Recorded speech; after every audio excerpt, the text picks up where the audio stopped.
The letter sat on the table like a loaded gun. Eliza Bennett stared at it, her sister's laughter still ringing in her ears. They'd done it as a joke, signed her up as a mail-order bride to some rancher in godforsaken Wyoming.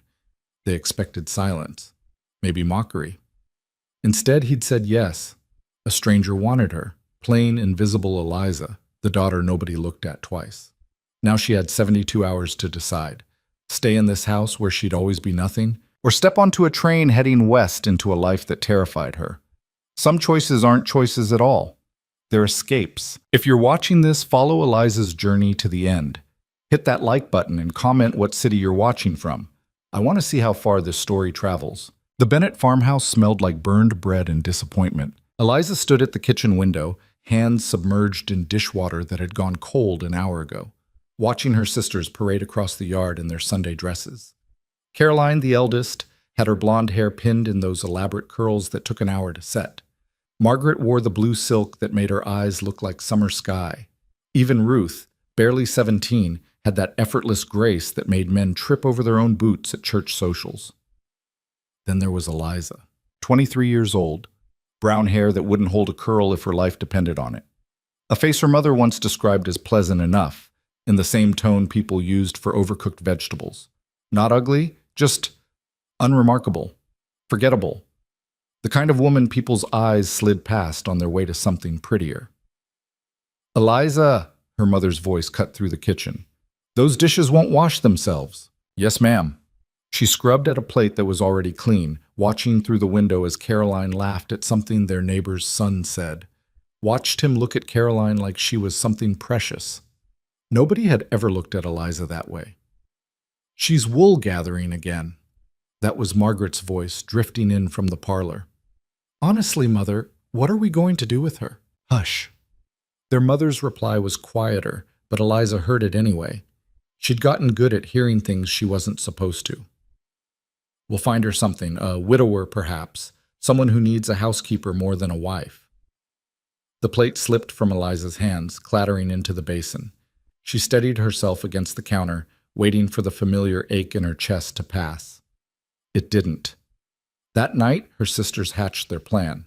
Eliza heard them whispering in the bedroom they shared, all four of them crammed into a space meant for two. She kept her eyes closed, breathing steady, pretending sleep while they giggled and schemed. "It's harmless," Caroline insisted. "Just a bit of fun." "But what if someone actually responds?" Ruth sounded uncertain. To Eliza, Margaret's laugh was sharp as broken glass. "Darling, these mail-order advertisements are for desperate men on the frontier. Even they have standards." More laughter. Eliza pulled the thin blanket over her head, trying to block it out. "I still have that newspaper from last month," Caroline continued. "The one with all those advertisements from out west. Cowboys looking for wives." She dropped her voice into a theatrical drawl. "Hard-working rancher seeks respectable woman for marriage. Must be of good character and strong constitution." "Oh, do it!" Margaret clapped her hands. "Can you imagine? Some poor rancher expecting a proper wife and getting our Eliza?" "Caroline, that's cruel." Ruth at least had some conscience. "It's a joke, silly. He won't respond anyway, and if he does, we'll simply tell him there was a mistake. Where's the harm?" The harm was in how easily they did it, how little they thought of her, how completely invisible she'd become in her own family. 3 days later, the letter arrived. Eliza brought in the mail like she did every afternoon, mostly bills and the occasional letter from their aunt in St. Louis. But there, among the usual correspondence, was an envelope addressed in unfamiliar handwriting. Miss Eliza Bennett. Her hands trembled as she turned it over. The return address made her stomach drop. C. Rourke, Wind River Ranch, Wyoming Territory. "What's that?" Caroline appeared at her elbow, too casual, eyes too bright. Eliza's fingers tightened on the envelope. "It's for me." "From Wyoming?" Caroline's voice pitched higher. "Oh, Eliza, you didn't actually—" "Didn't what?" Their mother entered the hallway, Margaret and Ruth trailing behind. The whole family, suddenly very interested in Eliza's mail. "Nothing, Mother." Caroline reached for the letter, but Eliza stepped back. "It's mine." Her voice came out stronger than she expected. She took the letter to the only place she could be alone, the barn, up in the hayloft, where she used to hide as a child. Her hand shook so badly it took 3 tries to open the envelope. The letter inside was written on good paper, the handwriting clean and practical. Miss Bennet, I received your response to my advertisement. I'll be direct, as I expect you prefer the same. I'm 32 years old, owner of the Wind River Ranch in Wyoming Territory. I have a son, age 7. My wife died 3 years ago. I'm not looking for romance. I'm looking for someone capable and sensible to manage my household and help raise my boy. In return, I can offer security, a roof that doesn't leak, and treatment with respect and fairness. The work is hard. The winters are harsh. The nearest town is 12 miles, and it's not much to speak of. But the land is mine, the house is sound, and I pay my debts. If you're willing, I'll send money for the train fare. If you're not, I'll understand and wish you well. Respectfully, Caleb Rourke. Eliza read it 3 times. Then she sat in the hay-scented darkness and cried, not from sadness, but from the overwhelming shock of being seen, even by a stranger, even in such practical terms. Someone had said yes to her. Eliza, her mother's voice echoed across the yard. Where is that girl? She folded the letter carefully and tucked it into her apron pocket. Then she climbed down from the loft and walked back to the house where her sisters were waiting, their faces bright with barely suppressed glee. Well, Margaret demanded, what did it say? You already know what it said. Eliza met Caroline's eyes. Since you sent it, Caroline had the decency to flush. It was just a joke. Yes, I understand. Eliza walked past them into the kitchen. Her hands were still shaking, but her voice stayed steady. He said yes. Silence crashed through the room. What? Their mother's face went pale. The rancher. Mr. Rourke, he accepted my application. She almost laughed at the absurdity of it. He's offering marriage. Absolutely not. Her mother's voice cut like a knife. This has gone too far. Caroline, write to him immediately and explain the mistake. What mistake? The words came out of Eliza's mouth before she could stop them. Her mother blinked. What? What mistake should Caroline explain? Eliza's heart hammered against her ribs, but she kept talking. That her plain sister isn't worthy of even a practical arrangement with a stranger? Eliza, you can't possibly be considering… Why not? Something was cracking open inside her chest, something that had been locked down for 23 years. What exactly am I staying for? To wash dishes until my hands crack? To sleep in a crowded bedroom and listen to you discuss which widower might be desperate enough to take me? How dare you? Her mother's face flushed red. She's having hysterics, Margaret declared. Eliza, be sensible. I am being sensible. Eliza pulled the letter from her pocket, smoothed it on the table. Mr. Rourke is offering exactly what you've all said I should expect, a practical arrangement with someone who needs a housekeeper. The only difference is he's being honest about it. Caroline stepped forward, and for a moment something like guilt flickered across her face. Eliza, I'm sorry. We didn't think… No, you didn't. Eliza looked at her sisters, these beautiful, thoughtless girls who'd never known what it felt like to be invisible. But you've actually done me a favor. You can't go to Wyoming. Ruth's voice was small. You don't know anything about him. I know he was honest in his letter. I know he needs help. And I know… She stopped, swallowed hard. I know that staying here means becoming exactly what you all expect. The maiden aunt. The extra mouth to feed. The daughter nobody wanted. That's not true, her mother said, but the protest was weak. Isn't it? Eliza met her mother's eyes and saw the answer there. Write him back. Tell him I accept. Eliza, Mother, I'm 23 years old. I'm not asking your permission. The words felt strange in her mouth, like speaking a foreign language. I'm telling you my decision. She walked out of the kitchen before anyone could respond, her legs carrying her back to the barn, back to the hayloft, where she finally let herself fall apart. What had she just done? The question circled her mind for the next 3 weeks while preparations were made. Her mother tried, half-heartedly, to talk her out of it. Her sisters oscillated between guilt and fascination. The neighbors whispered behind their hands at church. But the train ticket arrived, along with another letter. Miss Bennet, I've arranged passage for you on the Union Pacific, departing St. Louis on the 15th. The journey will take 4 days. I'll meet you at the Wind River station. Bring practical clothing and sturdy boots. Leave anything delicate or impractical behind. I look forward to meeting you. C. Rourke. Eliza packed her trunk with shaking hands. She owned almost nothing of value. A few plain dresses, a winter coat that had been Ruth's before it got too worn, a book of poetry her father had given her before he died. She left her mother's pearl earrings, the ones she'd always hoped might be passed to her. They were meant for beautiful daughters. The morning she left, her family gathered on the porch. An awkward, silent assembly. "Write to us," her mother said finally. "Of course." Eliza climbed into the wagon that would take her to the station. Caroline grabbed her hand through the window. "Eliza, I'm sorry. Truly.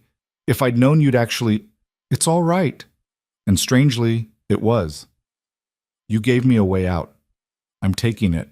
The train station in St. Louis was chaos, steam and noise, and hundreds of people pushing toward different futures. Eliza clutched her ticket and carpet bag, following the crowd toward the western platform. "First time out west, miss?" She turned to find an older woman beside her, weathered face kind beneath a practical bonnet. "Yes, ma'am." "Traveling alone?" "I'm meeting someone in Wyoming." The woman's eyes sharpened with understanding. "Ah, one of those." But there was no judgment in her voice, just recognition. "Word of advice. The frontier's not like back east. Out there, folks judge you by what you can do, not where you came from. Use that." Eliza thought about that as the train pulled away from everything she'd ever known. Thought about it as Missouri blurred into Kansas, Kansas into Nebraska. Thought about it through sleepless nights in cramped passenger cars, through meals of hard bread and questionable coffee.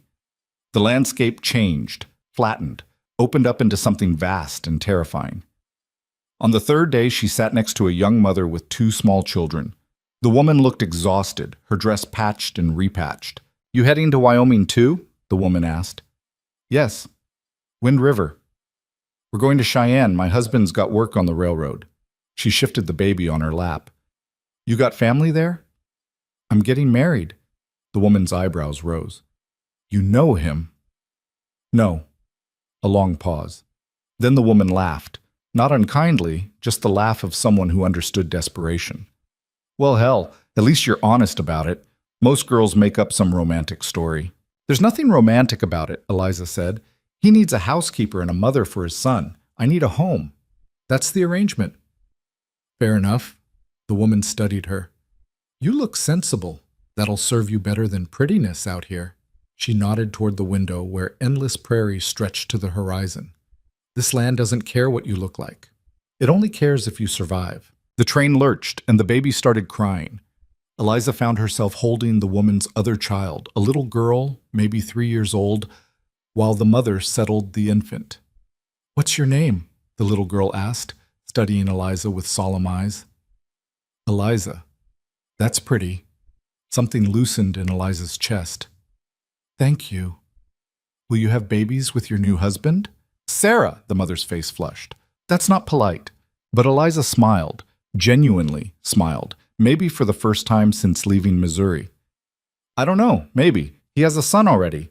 "How old?" 7. The little girl nodded seriously. "That's a good age, old enough to help." Out of the mouths of babes. That night, Eliza couldn't sleep. The train rocked and clattered through darkness, carrying her toward a future she couldn't picture. She pressed her forehead against the cold window and let herself imagine worst-case scenarios. Caleb Rourke could be cruel, violent, a drunkard. The son could hate her. The house could be falling apart. The whole thing could be a terrible, irreversible mistake. But even in her darkest imaginings, she couldn't make herself regret leaving. The fourth day dawned clear and brutally cold. Mountains rose in the distance. The Rockies, the conductor announced. They'd reach Wind River by afternoon. Eliza changed into her best dress, which wasn't saying much, and tried to tame her hair. Failed. Gave up. Stared at her reflection in the train's grimy window and saw what Caleb Rourke would see. A plain, tired woman who looked older than 23. She wondered what he looked like. Wondered if he'd be disappointed. The train slowed. The conductor called out, "Wind River! Next stop, Wind River!" Her stomach twisted. This was real. This was happening. The station was barely a station, just a wooden platform and a small building that looked like a strong wind could knock it over. A handful of people waited on the platform, and Eliza scanned them with rising panic. Which one was he? Then she saw him. He stood apart from the others, hands in his coat pockets, hat pulled low. Tall, taller than she expected. Broad-shouldered, maybe 35, though the hard lines of his face made him look older. Dark hair, clean-shaven jaw set in what looked like permanent displeasure. And his eyes, gray as winter, were already locked on her. She knew. Somehow, impossibly. She knew this was Caleb Rourke. The train jolted to a stop. Eliza forced her legs to move, climbing down the steps with her carpet bag clutched in one hand. Her trunk would be unloaded separately. She walked toward him across the platform, aware of every eye watching, every whisper. The train hissed steam behind her like a dragon. He didn't move, just watched her approach with those cold, assessing eyes. She stopped 3 feet away. "Mr. Rourke?" "Miss Bennett." His voice was deep, rougher than she expected. Western. He touched the brim of his hat. "Welcome to Wind River." Up close, she could see the details her mind had missed from the train. The scar cutting through his left eyebrow, the sun-weathered skin, the calluses visible on his hands. This was a man shaped by hard work and harder weather. "Thank you." Her voice came out steadier than she felt. "It's good to finally, your trunk the brown one?" She blinked at the interruption.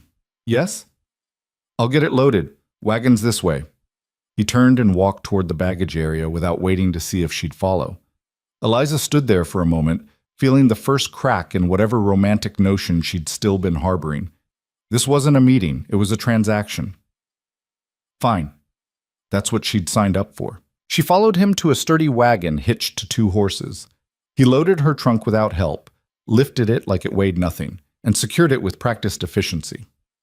"Climb up." He nodded toward the wagon seat. She managed it with only moderate clumsiness, grateful her skirts weren't as full as Caroline's ridiculous fashion plates.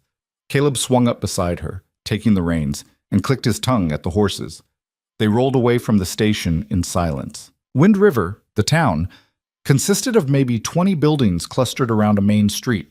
A general store, a saloon, what looked like a church. People stopped to stare as they passed. Caleb didn't acknowledge any of them. "How far is the ranch?" Eliza asked finally. 12 miles northeast. He kept his eyes on the road. "Your letter mentioned a son. Thomas. He's 7. Stays with my foreman's wife during the day. And at night? With me." He shot her a sideways glance. "That's why you're here." "Right. The arrangement. She was hired help with a fancy title." "What happened to your wife?" She felt him stiffen beside her. "Childbirth. 3 years ago. The baby didn't make it either." "I'm sorry." "It was 3 years ago," he repeated, like that somehow made it matter less. The road climbed into rougher country. Trees gave way to open grassland, grassland to rocky outcroppings. The wind picked up, sharp and cold, cutting through Eliza's coat like it wasn't there. "You cold?" Caleb asked. "I'm fine. There's a blanket behind the seat." She retrieved it, wrapping it around her shoulders. The gesture was practical, not kind. Everything about this man was practical. "You know how to cook?" he asked. "Yes." "Clean?" "Yes." "Handle children?" "I helped raise my younger sisters." He nodded, seemingly satisfied. "The house is clean but needs a woman's touch. Thomas is a good boy but needs structure. Can you provide that?" "I can." "Good." He fell silent again. Eliza studied the landscape, trying to find beauty in it. The mountains were stunning, she supposed, in a harsh, indifferent way. Everything here seemed bigger, emptier, more unforgiving than Missouri. "What do you expect from this marriage?" The question came out before she could stop it. Caleb's jaw tightened. "I expect you to run my household, care for my son, and manage things so I can focus on the ranch. I expect honesty and hard work." "And what should I expect from you?" He looked at her then, really looked at her for the first time. Those gray eyes swept over her face, cataloging and dismissing in one glance. Food on the table, a roof that doesn't leak. No violence, no drinking, no mistreatment. Respect, as much as can be given. He paused. "And privacy, if you want it." Privacy. She understood what he meant. Separate bedrooms, a marriage in name only. Something in her chest twisted, though she couldn't say if it was relief or disappointment. That seems fair, she managed. Good. Another mile passed in silence. Why did you agree? Eliza asked suddenly. To me, I mean, there must have been other responses to your advertisement. His mouth quirked, not quite a smile, but close. There were. 17, in fact. Then why? Your letter was honest. He shrugged. The others were full of poetry and promises. Yours just said you could cook, clean, and handle ranch life. No false expectations. I didn't write that letter, Eliza admitted before she could think better of it. Caleb's head turned sharply. What? My sisters wrote it, as a joke. The whole story came tumbling out. Her family's cruel prank, their shock when he responded, her desperate decision to come anyway. When she finished, she braced for anger. Instead, Caleb laughed. It was a rusty sound, like he didn't use it often, but it was genuine.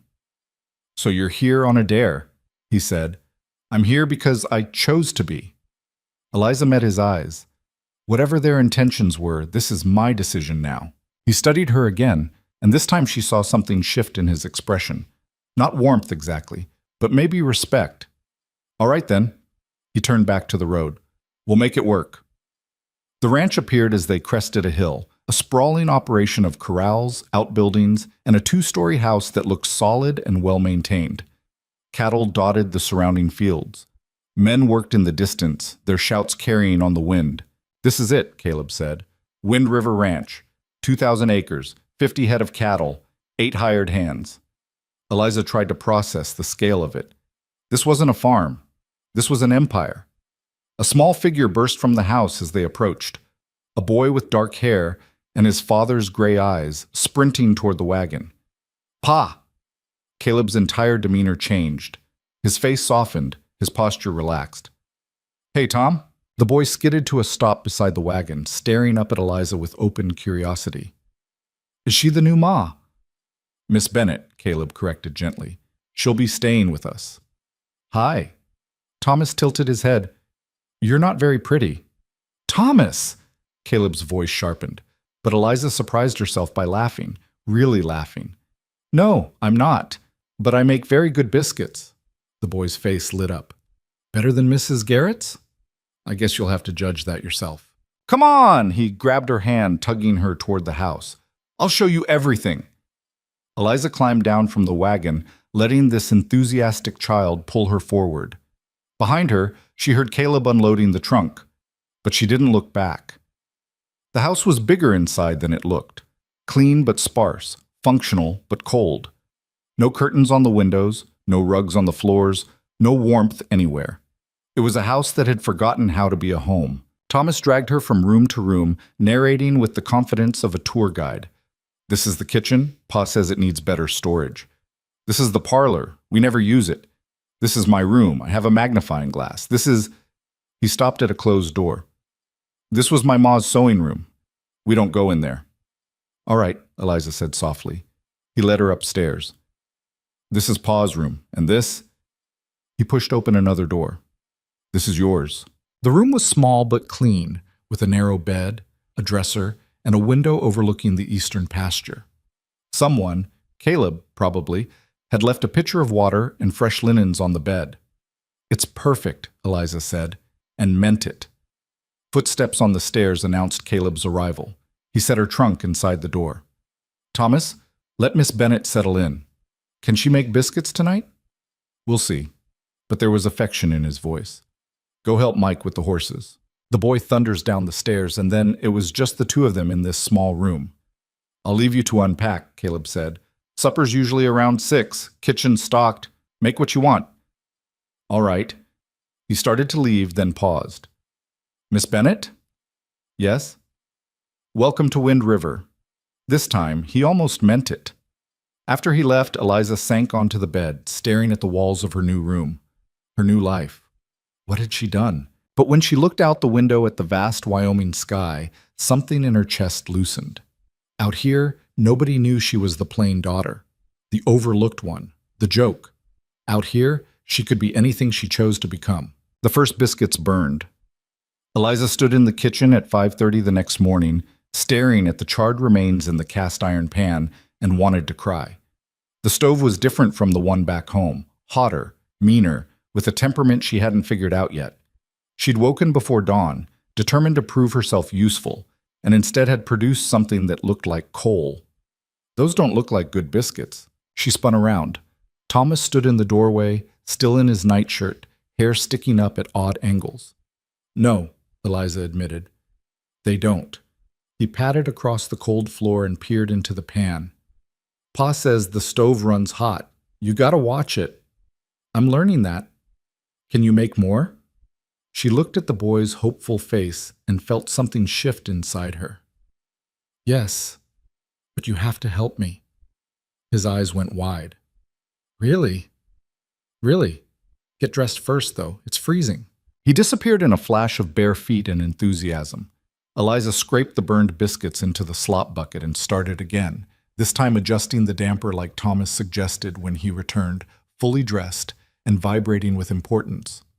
Ma used to let me crack the eggs, he said, climbing onto a chair. Your ma was smart. Eliza handed him an egg. Go ahead. He cracked it with excessive force, shell fragments everywhere, but she didn't correct him, just fished out the pieces and let him crack another. They were pulling the second batch from the oven, golden this time, actually edible, when Caleb's boot sounded on the stairs. He stopped in the kitchen doorway, taking in the scene.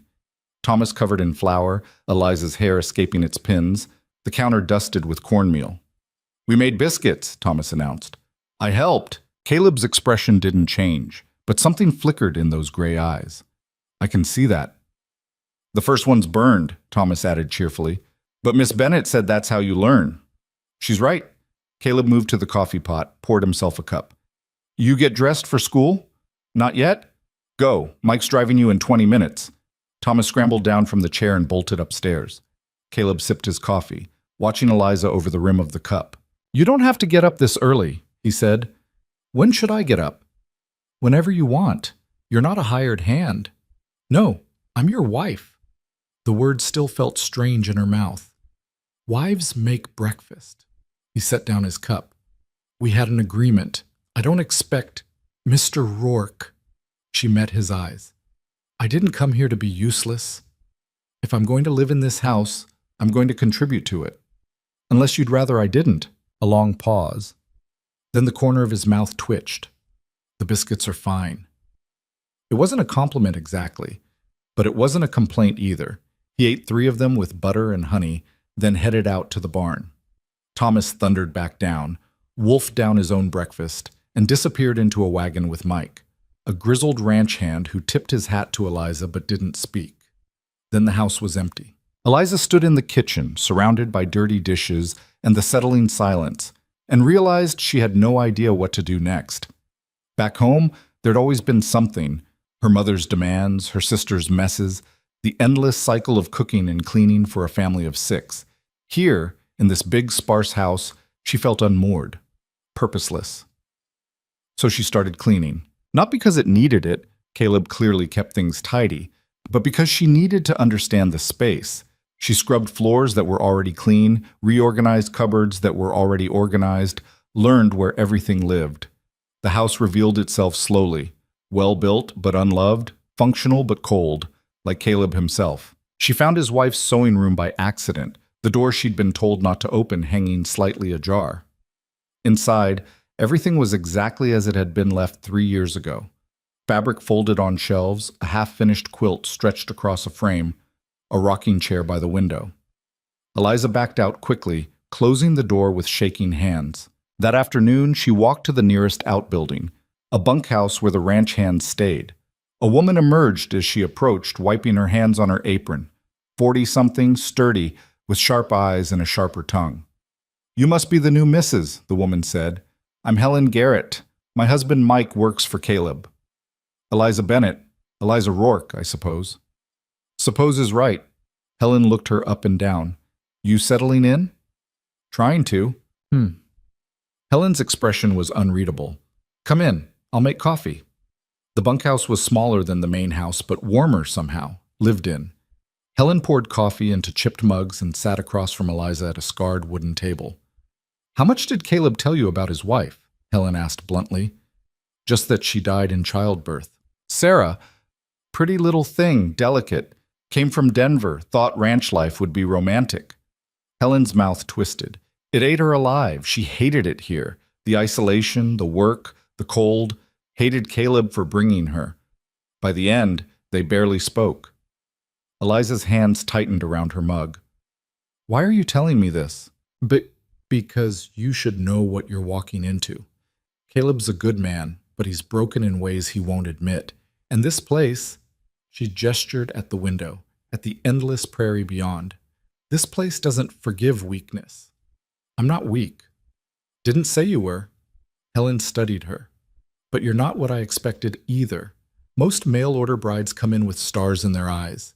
You look like you know exactly what you signed up for. I do. Good. Helen refilled their coffee. Then maybe you'll last. It wasn't exactly encouragement, but it was honest. Eliza appreciated that. Over the next week, she learned the rhythms of the ranch. Caleb left before dawn, worked until dark, came home exhausted and silent. Thomas attended school in town 3 days a week, spent the other days underfoot, full of questions and energy. The ranch hands kept their distance, watching her with barely concealed skepticism. She cooked meals that Caleb ate without comment. She cleaned rooms that didn't need cleaning. She tried to talk to Thomas about his schoolwork and got one-word answers. Everything felt provisional, temporary, like she was playing house in someone else's life. Then the first test came. She was hanging laundry on the line behind the house, sheets that fought her in the wind, snapping like sails, when she heard shouting from the barn. Male voices, angry. Eliza dropped the sheet and ran. Inside the barn, 2 ranch hands faced off, both red-faced and bristling. One was Mike's son, barely 20. The other was older, Mexican, with scarred knuckles and murder in his eyes. "Say it again," the older man growled. "Say it to my face." "I said you're doing it wrong." The punch came fast. The younger man went down hard, blood spurting from his nose. The Mexican advanced, fists raised. "Stop!" Eliza's voice cracked like a whip.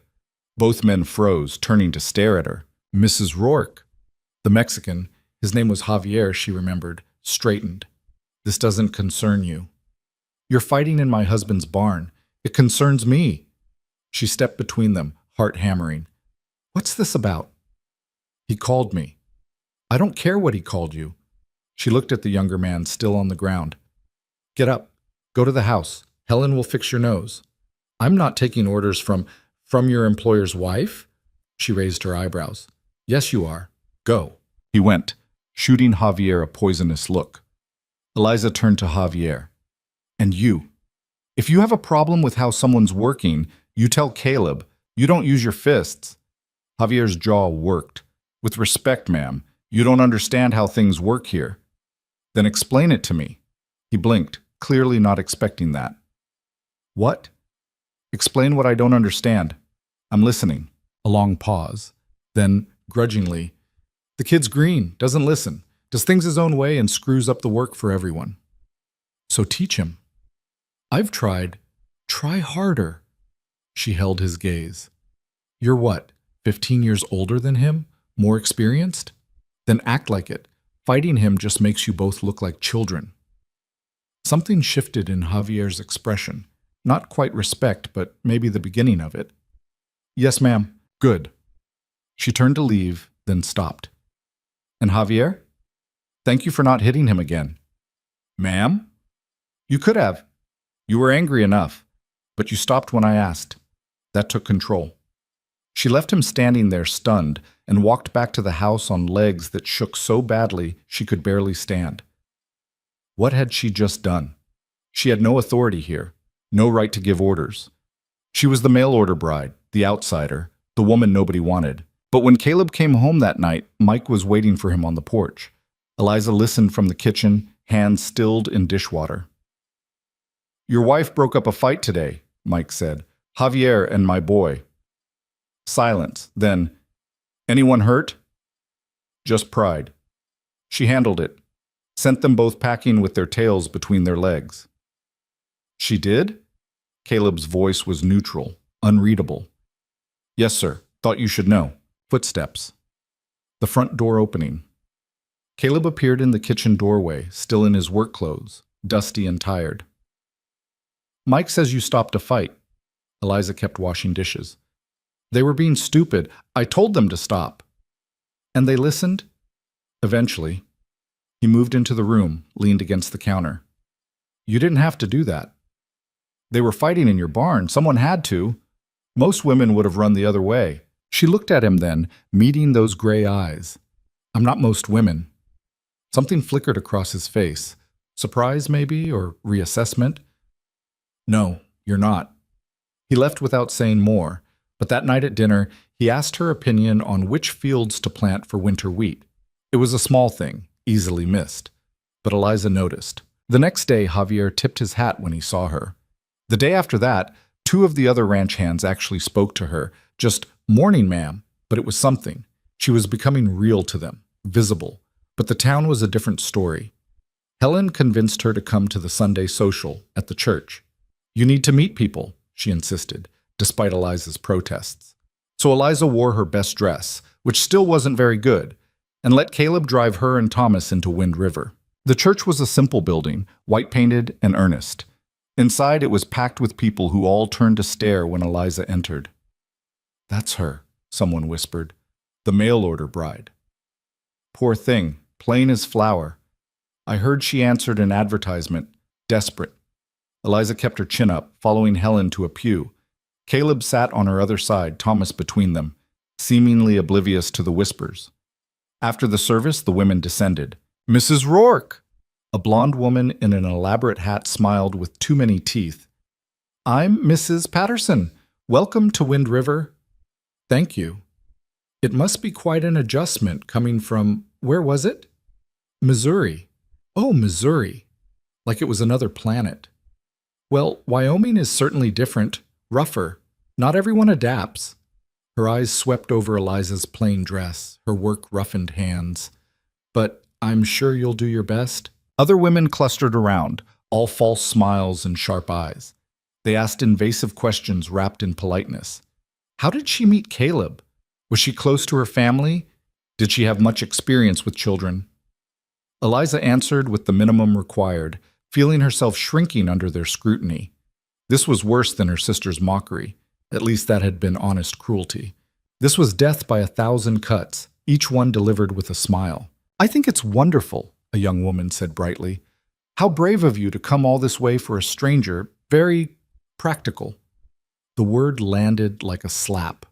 Practical. Not romantic, not desirable, just practical. Eliza excused herself and escaped to the yard where Thomas was playing with other children. She stood in the cold air, trying to breathe through the tightness in her chest. They're all terrible. She turned.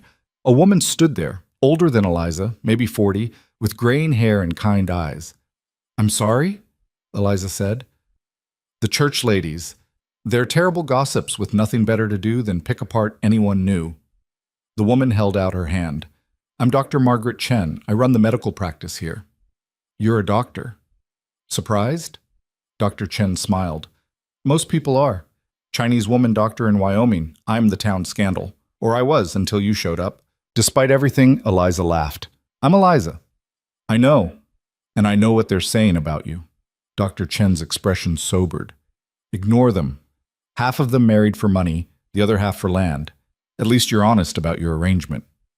Does everyone know? It's a small town. Everyone knows everything. Dr. Chen gestured toward the church. But here's what they don't know, whether you'll last. Sarah didn't. She withered here like a hothouse flower in frost. They're all waiting to see if you'll do the same. I won't. Good. Dr. Chen studied her. You know what I think? I think you're tougher than you look, and this town needs more tough women. It was the first genuine kindness anyone had shown her since Helen's brutal honesty. Eliza felt something loosen in her chest. Thank you. Don't thank me yet. Come by the practice sometime. I could use help with record keeping, and you look like you can read. I can. Then we'll talk. Dr. Chen headed back toward the church, then paused. And Eliza? That dress doesn't do you any favors. Come by my house tomorrow. I have some things that might fit better. She was gone before Eliza could respond. The ride home was quiet. Thomas chattered about his friends, Caleb drove in silence, and Eliza stared at the passing landscape, processing. They were unkind, Caleb said suddenly. Eliza looked at him, surprised. What? The women at church. I saw their faces. His jaw was tight. They were unkind. It's fine. It's not. He clicked his tongue at the horses. Sarah used to come home from those socials in tears. They made her feel small. I'm not Sarah. No. He glanced at her. You're not. They didn't speak again until they reached the ranch. But when Eliza climbed down from the wagon, Caleb caught her arm. What you did yesterday? With Javier and the kid. He cleared his throat. That was good. Smart. The men respect that. Thank you. I mean it. His hand dropped.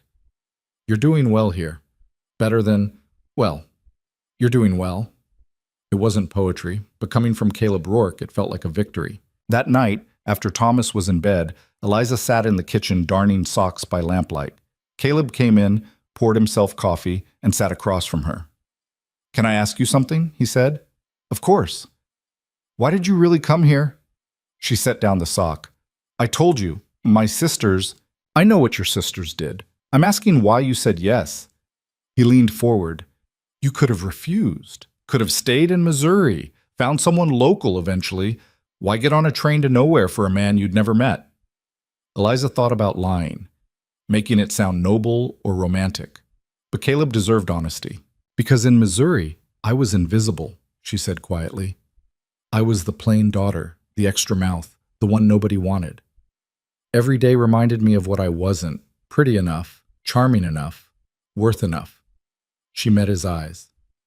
Your letter offered me something different, not love or romance, but a chance to be useful, needed, to build something instead of just existing in someone else's shadow. Caleb was quiet for a long time, then, I understand that. Do you? Sarah married me because I had land, status. She thought ranch life would be adventurous. His voice went flat. She was wrong, and when she realized it, she hated me for it, hated this place. By the end, we were strangers living in the same house. I'm sorry. Don't be. It's over. He stood, carried his cup to the sink, but I won't make that mistake again. I won't pretend this is something it's not. I'm not asking you to. He nodded, started to leave, then turned back. For what it's worth, you're not invisible here. The words settled around her like a blanket. Over the following weeks, Eliza found her footing. She learned to manage the stove's moods, to predict Thomas's questions, to read the subtle shifts in Caleb's expression that meant he'd had a hard day. She helped Dr. Chen with medical records twice a week, earning both money and friendship. She started making small changes to the house, curtains for the kitchen, a rug in the parlor, a shelf for Thomas's growing collection of rocks and feathers. The ranch hand stopped treating her like a ghost. Mike's wife taught her to shoot. Every ranch woman needs to know, Helen insisted. Javier showed her how to doctor a sick calf. Even the Mexican cook, Maria, started leaving recipe cards for her to try. But Caleb remained distant. He was never unkind, never dismissive.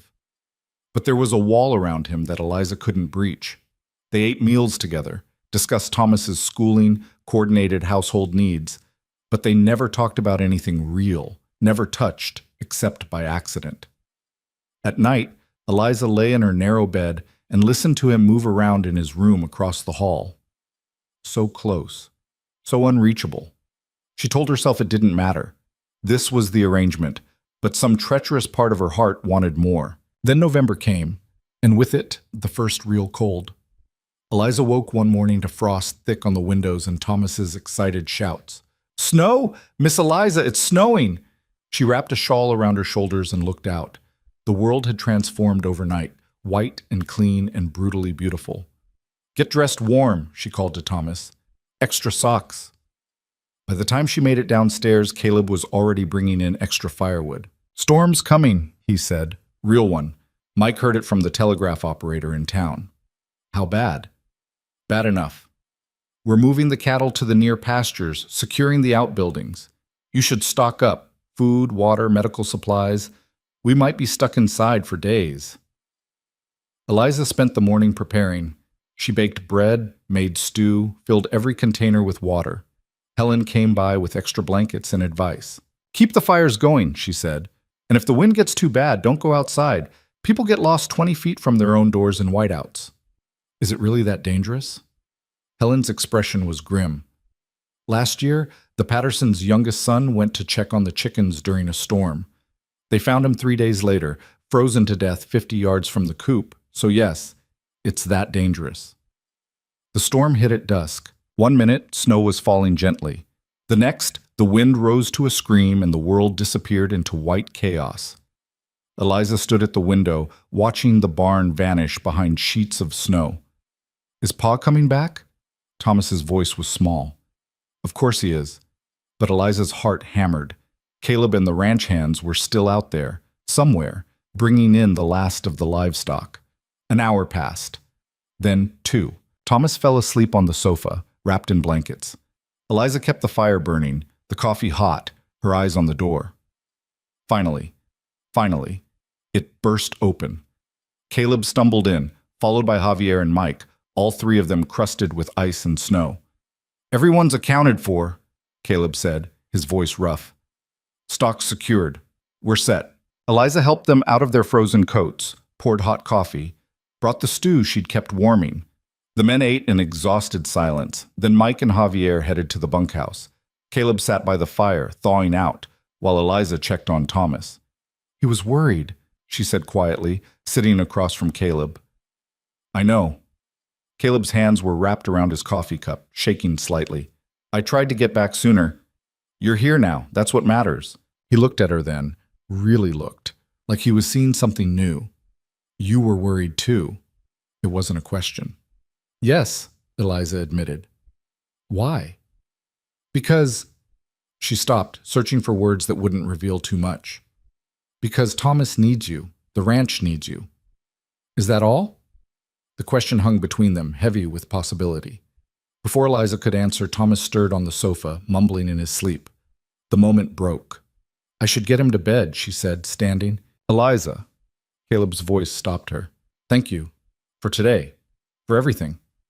She carried Thomas upstairs, her heart still racing from what had almost been said. The storm lasted 3 days. 3 days trapped inside with Caleb and Thomas, the world reduced to the walls of the house and the howl of wind. They played cards, told stories, read books aloud. Thomas taught Eliza a complicated game involving marbles. Caleb fixed a broken chair leg. They existed together in close quarters, and something shifted. Small moments accumulated, Caleb's hand brushing hers as he passed the salt. The way he laughed at one of Thomas's terrible jokes. The night Eliza woke to find him adding wood to her fire, making sure she stayed warm. On the 3rd day, the wind finally died. Caleb and the ranch hands dug out, assessed damage, checked on the stock. Minor losses, mostly. They'd been lucky. That night, Caleb found Eliza in the kitchen, kneading bread dough. Storm's over, he said. I noticed. He moved closer, close enough that she could smell snow and leather. These past few days, yes? It was nice. Having you here, not just as help, as, he struggled for words, as company. Eliza's hand stilled in the dough. I thought we had an arrangement. We do. His voice was rough. But maybe arrangements can change. Her heart stuttered. Into what? I don't know yet. He ran a hand through his hair, frustrated. I'm not good at this. Sarah used to say I was made of stone. Maybe she was right. You're not stone. Eliza wiped her hands on her apron, turned to face him. You're careful. There's a difference. Careful, he repeated. Is that what you call it? What would you call it? Afraid. The admission seemed to cost him. Afraid of doing this wrong again. Eliza's throat tightened. Caleb, forget it. He stepped back. I shouldn't have said anything. No, wait. She caught his arm before he could leave. I'm afraid too. He stopped. I'm afraid this is temporary, she continued, words tumbling out. That one day you'll realize you made a mistake bringing me here. That I'm not enough, not pretty enough, not accomplished enough, not whatever it was you really wanted. Caleb turned to look at her, and the expression on his face made her breath catch. You think I want you to be different? His voice was low, intense. Eliza, you stopped a fight between men who could have killed each other. You won over my son in a day. You survived that storm without complaint and kept us all fed and warm. You're the strongest woman I've ever met, and I... He stopped, jaw working. You what? She whispered. But whatever he'd been about to say, he swallowed it back. We should take this slow. How slow? A ghost of a smile. Slower than I want to. He left her standing there, heart racing, hands shaking, the bread forgotten. Something had changed, something fundamental and terrifying and wonderful.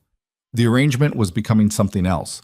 Whether that was good or catastrophic, only time would tell. The days after that conversation moved differently, like the world had tilted slightly off its axis. Caleb didn't avoid her, but he didn't seek her out either.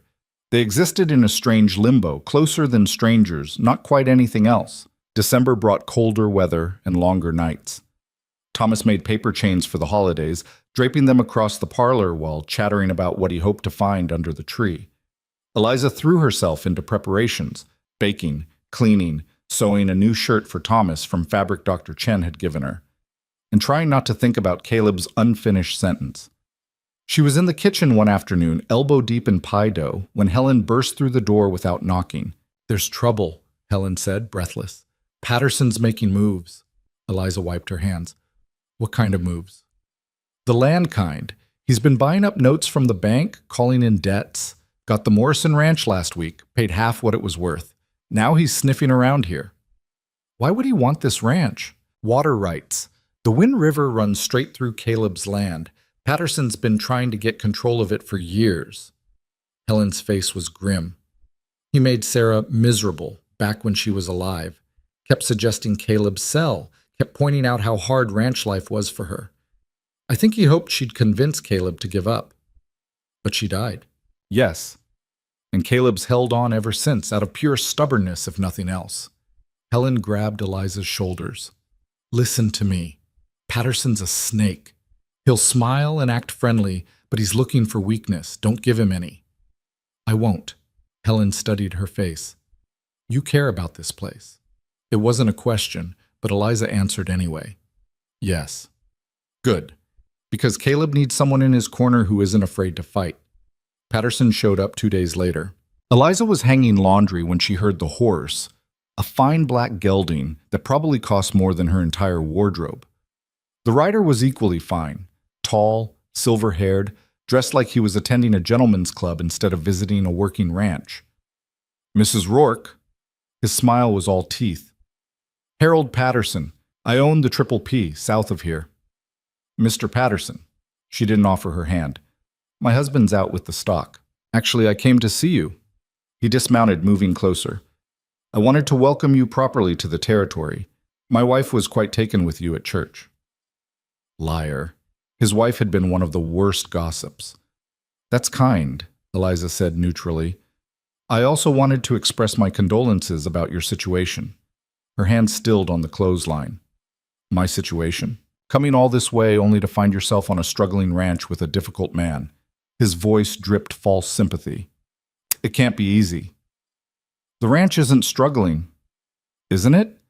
Patterson's smile sharpened. Caleb lost 12 head last winter. His water rights are being contested by the Simmons family.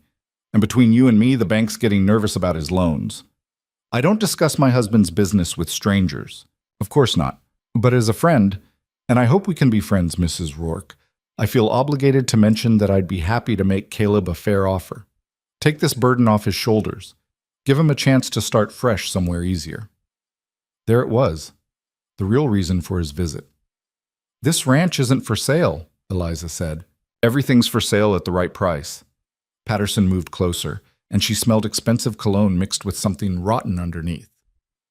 A woman like you, educated, sensible, must see how precarious your position is here. One bad winter and you could lose everything. Whereas if Caleb sold to me, you'd have security, maybe even enough to return to civilization. I am civilized, Mr. Patterson, and I'm exactly where I want to be. His expression flickered. Just for a second, the mask slipped, and she saw cold calculation underneath. Then the smile returned. Of course. I meant no offense. He tipped his hat. But the offer stands. When things get difficult, and they will, remember that you have options. He rode off, leaving Eliza standing in the cold yard with her heart hammering. When Caleb came home that night, she told him everything. He listened without interrupting, his face getting harder with each word. When she finished, he was quiet for a long time. "He's right about some of it," Caleb said finally. "The water rights are being contested. The bank's breathing down my neck. Last winter nearly broke us. Then we fight back." "We?" He looked at her sharply. "Did you think I'd just stand aside?" Eliza moved closer. "This is my home too now. My future. You think I'm going to let some pompous land grabber take it? It's not your fight. Like hell it isn't." The curse felt good in her mouth. "I didn't come here to watch you fail, Caleb. I came here to build something, so either tell me how to help or get out of my way." Something blazed in his eyes, surprise, maybe, or admiration. "You really mean that?" "Every word." He studied her face for a long moment. Then, slowly, he smiled. A real smile, the first she'd seen from him. "All right then," he said. "Let's fight." They started that night. Caleb spread maps and documents across the kitchen table. Deeds, water rights claims, loan papers. Eliza had never seen anything like it, but she was good with numbers and better with logic. "The Simmons claim is based on an old survey," Caleb explained. "They say the river's natural course puts it on their land, not mine. But that survey's from 1867, before the channel shifted. Can we prove when it shifted?" "Maybe, if we can find documentation." "What about witnesses? Anyone who's lived here long enough to remember?" Caleb's eyes lit up. "Old Tom Bridger. He's been in these parts since the 50s. Lives up in the hills now, barely comes to town." "Then we need to talk to him." They worked until past midnight, Thomas long asleep upstairs. At some point, Caleb made coffee. At another, their hands brushed over the same document, and neither pulled away immediately. "Why are you doing this?" Caleb asked finally. "I told you." "No, I mean really. You could walk away. Patterson would probably pay your way back to Missouri. You'd be free." Eliza set down her pencil. "I don't want to be free. I want to be here." "Why?" "Because..." She searched for words that wouldn't reveal too much. "Because for the first time in my life, I matter. What I do makes a difference. Thomas needs me. The ranch needs me. You..." She stopped. "I what?" His voice was low, dangerous. "You see me," she whispered. "Not as a burden or a joke or a practical solution. You see me." Caleb reached across the table, his rough hand covering hers. "I see you, Eliza. I've seen you since the day you stepped off that train looking terrified and determined all at once." Her breath caught. "Caleb..." "I'm going to kiss you," he said, "unless you tell me not to." She didn't tell him not to. He stood, moved around the table, pulled her to her feet. His hands framed her face, rough and gentle at once. When his lips met hers, it was nothing like she'd imagined, not smooth or practiced, but real. Hesitant at first, then deeper, like a man remembering how to feel. When they broke apart, both breathing hard, Caleb rested his forehead against hers. "I don't know how to do this," he admitted. "How to let someone in again. Then we'll figure it out together. What if I fail? What if I hurt you? What if you don't?" She pulled back to meet his eyes. "You can't live your whole life afraid of making the same mistakes. Sarah said I was cold, unfeeling, that loving me was like loving stone." "Sarah was wrong." Eliza's voice was fierce. "You're not cold, you're careful, and there's nothing wrong with that." He kissed her again, and this time there was less hesitation, more hunger. His hands moved to her waist, pulling her closer, and she felt the solid warmth of him, the steady beat of his heart. A floorboard creaked upstairs. They broke apart, both flushed and breathless. "Thomas," Caleb said, "we should..." "Yes," but he didn't let go of her hand. "Tomorrow. We'll ride up to see old Tom. Together." "Together," Eliza agreed. That night, lying in her bed, she couldn't stop smiling. Something had shifted. Not completely, not perfectly, but undeniably. The wall between them had cracked. The next morning, they left Thomas with Helen and rode into the hills. The terrain got rougher as they climbed, pine trees giving way to scrub brush and exposed rock. Caleb led the way, occasionally pointing out landmarks. "You handle a horse well," he observed. "Helen taught me. Said every ranch woman needs to ride." "Helen's right about most things." He glanced back at her. "How are you doing? It's a hard ride." "I'm fine." And she was. The cold air felt good, the movement exhilarating. This was so far from Missouri it might as well be another world. They found old Tom's cabin in a protected valley, smoke rising from the chimney. The man who emerged was ancient, weathered like old leather, with sharp eyes that missed nothing. "Caleb Rourke," Tom said, "and you brought company." "My wife, Eliza." "Wife?" Tom's eyebrows rose. "Heard you got married. Didn't believe it." He studied Eliza. "You're not Sarah." "No, sir." "Good. That girl was pretty but useless. You look like you might survive a Wyoming winter." He gestured to the cabin. "Come in. Tell me why you're really here." Inside, over bitter coffee, Caleb explained about the Simmons claim and Patterson's circling. Tom listened, nodding occasionally. "The Simmons are fools. That river's been on your land for 30 years at least. I remember when it shifted. Big storm in '56 changed the whole drainage. Before that, it ran south through what's now Patterson's property." "Can you testify to that?" Eliza asked. "In court? Against the Simmons and Patterson both?" Tom laughed. "Girl, I'd be dead before the trial ended. Those men don't play fair." "Then we need documentation," Caleb said. "Old surveys, maps, anything." "There might be something." Tom stood, moving to a battered trunk in the corner. "I did some surveying work back then, kept copies." He rummaged through papers yellow with age.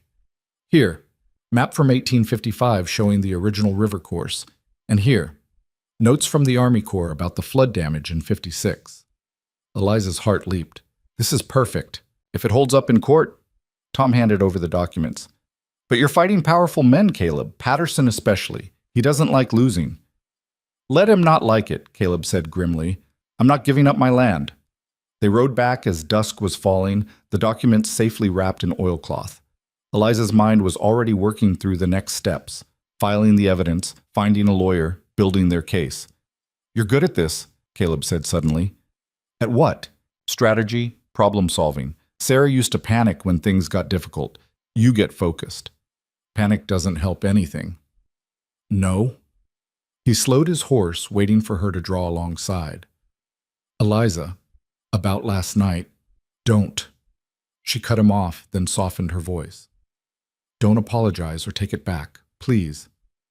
"I wasn't going to." His eyes found hers. "I was going to say we should probably talk about what happens next." "What do you want to happen?" "I want—" He stopped, jaw working. "I want things I didn't think I'd want again. Things that scare the hell out of me." "Like what?" "Like waking up next to someone who gives a damn if I come home. Like having a real partner instead of a housekeeper with a fancy title. Like—" He swallowed hard. "Like being loved again." Eliza's throat tightened. "Caleb, I'm not good at this," he continued roughly. "I'm going to mess up, say the wrong thing, shut down when I should open up. But I'm trying, Eliza. For the first time in 3 years, I'm actually trying." She reached across the space between their horses, found his hand. "Then we're both trying. That's enough."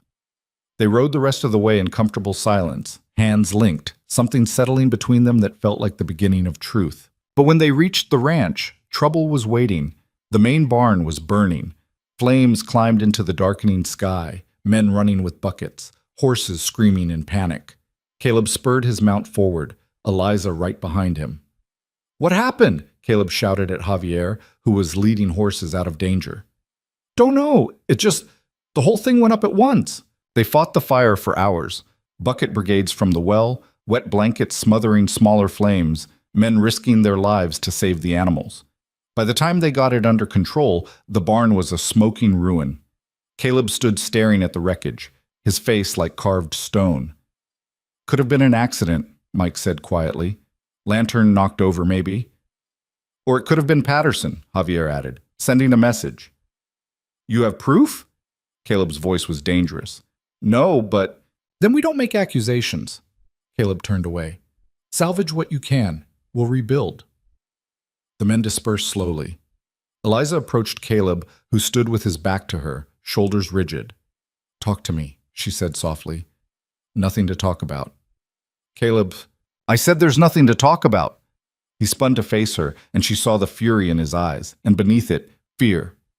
"This is what I was trying to tell you. This is what happens when you fight men like Patterson. They don't just beat you in court, they destroy everything you've built. You don't know it was him. Who else would it be? It could have been an accident. Don't be naive." His voice cut like a knife. "Nothing out here is an accident. Everything has a cost." She stepped closer, refusing to back down. "Then we pay the cost. We rebuild. We fight harder. You should leave." The words came out flat, final. "Before this gets worse." Eliza felt like she'd been slapped. "What?" "You heard me. Pack your things. I'll pay your way back to Missouri. Patterson was right. You deserve better than this." "Don't you dare." Her voice shook with anger. "Don't you dare make this decision for me. I'm trying to protect you." "I don't need protection. I need you to stop running away." She grabbed his arm, forcing him to look at her. "Something bad happened. Fine. We deal with it. But you don't get to push me away because you're scared." "I'm not scared. You're terrified." Her voice gentled. "You're terrified that if you let yourself care about me, you'll lose me like you lost Sarah." "But Caleb, I'm not her. I'm not fragile. I'm not going to break." "You don't know that. Neither do you." She moved closer, close enough to feel his breath. "But we won't find out if you keep pushing me away." His hands came up, gripping her arms. "What if I can't do this? What if I let you down?" "Then you let me down, and we figure it out together." She reached up, touching his face. "Stop trying to protect me from life, Caleb. I chose this. I chose you. Stop fighting me on it, Eon." Something cracked in his expression. He pulled her against him, burying his face in her hair, and she felt him shake. "I can't lose you," he whispered. "I can't go through that again." "You won't." She held him tight. "I'm not going anywhere."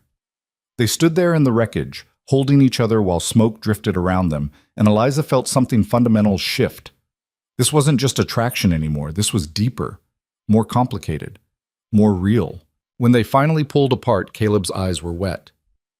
"I'm sorry," he said, "for trying to push you away. Don't do it again." "I'll try." He managed a weak smile. "No promises." "Good enough." They walked back to the house together, and for the first time, Caleb took her hand in full view of the ranch hands. A statement, a claim, a choice. Inside, Thomas was waiting up, tear-stained and terrified. "Pa, I saw the fire. Is everyone okay?" "Everyone's fine." Caleb knelt down, pulling his son into a hug. "The barn's gone, but we're all safe." "Was it bad men? Like in the stories?" Caleb glanced at Eliza over Thomas's head. "We don't know yet, but it doesn't matter. We're going to be fine." "Because Miss Eliza's here now?" "Yeah." Caleb's voice was rough. "Because she's here now." That night, after Thomas was asleep, Caleb knocked on Eliza's bedroom door. "Can I come in?" She opened it, still dressed, knowing she wouldn't sleep. "Of course." He stepped inside, closed the door behind him. "I need to tell you something." "All right. Sarah and we got married too young. I was 24, she was 19, pretty and sweet and completely unprepared for ranch life." He sat on the edge of her bed, staring at his hands. She tried, at first, but she hated it. Hated the isolation, the work, the endless cold. And I was too proud to admit it wasn't working. Too stubborn to let her go back to Denver, even for visits. Eliza sat beside him, listening. By the time she got pregnant with Thomas, we barely spoke. She spent all her time in that sewing room, avoiding me, avoiding everything. His voice cracked. When she went into labor with the second baby, she was already weak, depressed. Dr. Chen said she'd given up before the labor even started. "Caleb, she died, hating me. And the baby died because she didn't have the strength to fight. All because I was too stubborn to see what I was doing to her." Eliza took his hand. "That wasn't your fault. Wasn't it? I brought her here. I kept her here. I chose the ranch over her happiness. You can't know that's what killed her. Childbirth is dangerous. I killed her spirit long before childbirth killed her body." He looked at Eliza, eyes raw. "And tonight, When I saw that barn burning, all I could think was that I was doing it again, dragging someone into danger because of my pride, my stubbornness. Stop. Eliza squeezed his hand hard. Listen to me. I am not Sarah. I chose this life with my eyes open. Nobody dragged me here. Nobody's keeping me here against my will. This is my choice, Caleb. Mine. But if something happens to you, then something happens. That's life. She turned to face him fully. You can't control everything. You can't prevent every bad thing. All you can do is be honest with me, trust me to make my own decisions, and fight beside me when things get hard. He was quiet for a long time. Then, I don't deserve you. Probably not.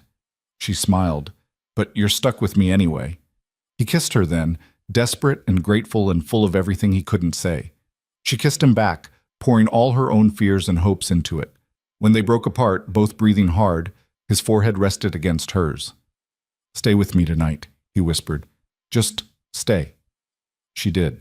They lay together on her narrow bed, fully clothed, arms around each other, talking until dawn, about Sarah and the ranch, about Eliza's family and Missouri, about Thomas and the future, and whether they had any chance of beating Patterson. Somewhere around 3 a.m, Caleb said, I think I'm falling in love with you. Eliza's heart stopped. You think? I'm terrified to say it for certain. Like if I admit it out loud, something will take you away. Nothing's taking me away. She pressed closer. And for what it's worth, I'm falling too. His arms tightened around her. God help us both. No. She smiled against his chest. We help each other. That's how this works. When morning came, they were still tangled together, both exhausted and somehow more rested than they'd been in years. The sound of Thomas's feet on the stairs made them spring apart, laughing like guilty children. I should... Caleb gestured at the door. Yes? But Eliza caught his hand before he could leave. Tonight? Tonight, he promised. The next weeks were a strange combination of crisis and joy. During the days, they fought Patterson's machinations, filing their evidence, hiring a lawyer from Cheyenne, rallying support from other ranchers who'd been squeezed by the land baron. During the nights, they fell into each other with the desperation of people who'd been alone too long. They were careful around Thomas, maintaining separate rooms, but the boy wasn't stupid. He started calling Eliza Ma without anyone telling him to. Started holding both their hands when they walked. Started smiling more, laughing more, the way children do when the adults around them are happy. The court date was set for late January. In the meantime, winter closed in hard. The second storm hit right after Christmas, bigger than the first, and this time Eliza wasn't scared. She was prepared. They weathered it together, the three of them, plus the ranch hands in the bunkhouse, all hunkered down while the world outside tried to kill them. And when it passed, when they dug out into a world made of white silence, Eliza felt something settle in her chest. She was home. Really, truly home. On New Year's Eve, after Thomas was asleep, Caleb found her in the kitchen. Come with me, he said. He led her to Sarah's old sewing room, the room that had been locked since Eliza arrived. Inside, he'd cleared everything out. The fabric, the rocking chair, the half-finished quilt, all of it gone. I should have done this years ago, he said quietly. But I was holding on to something that didn't exist anymore. Caleb, I'm letting her go, Eliza. Not forgetting, but letting go. He turned to her. Because I want to make room for something new. For us. She couldn't speak past the lump in her throat. He pulled a small box from his pocket. Inside was a simple gold ring. It was my grandmother's, not fancy, but it's real. He took her hand. Eliza Rourke, will you marry me? Actually marry me. Not an arrangement, not a transaction, a real marriage. We're already married, she managed.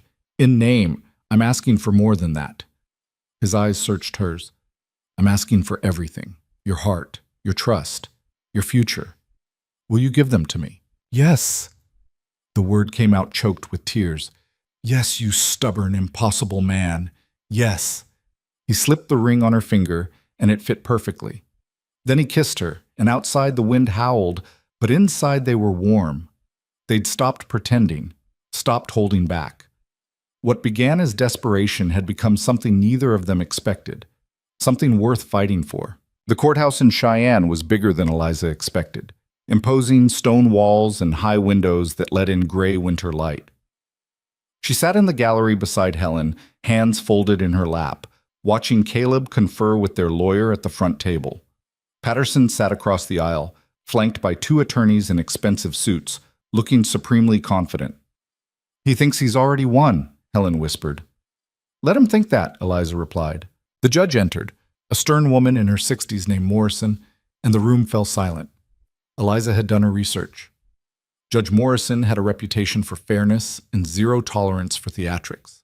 The Simmons lawyer went first, laying out their claim in flowery language about historical boundaries and natural watercourses. He produced their 1867 survey, speaking with the confidence of someone who believed maps didn't lie.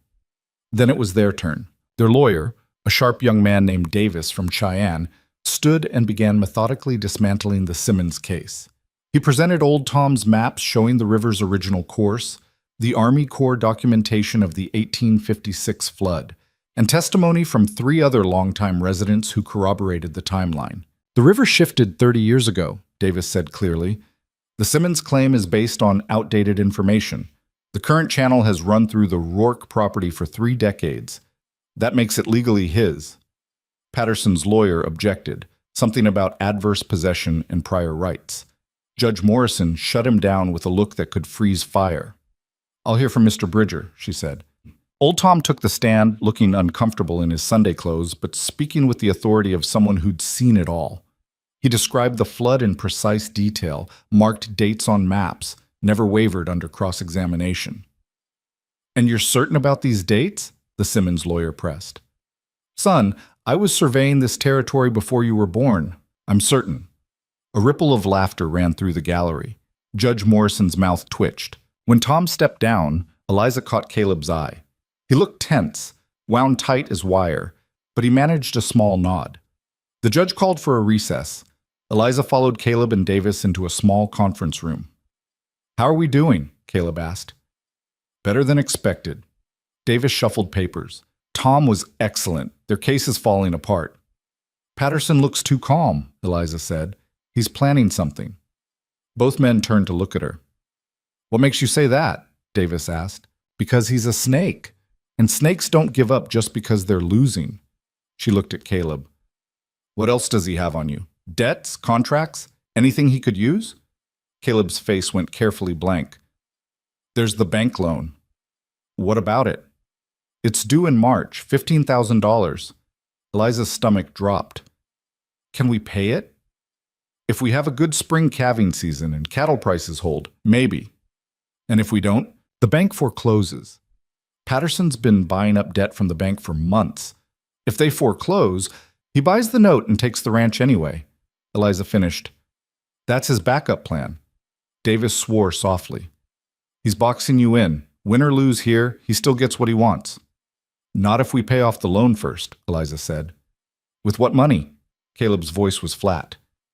"We're barely breaking even as it is." Her mind raced, sorting through possibilities. "What if we sold something? Land you don't need, equipment, already mortgaged, all of it. Then we borrow from somewhere else, another bank, private lenders. Nobody's going to lend to a rancher who's already leveraged to his neck." Eliza stared at the table, thinking hard. There had to be a way. There was always a way. Then it hit her. "What about the timber rights?" she asked. Caleb frowned. "What timber rights?" "The north section. You mentioned once there's good timber there, but you've never harvested it because you needed it for windbreak.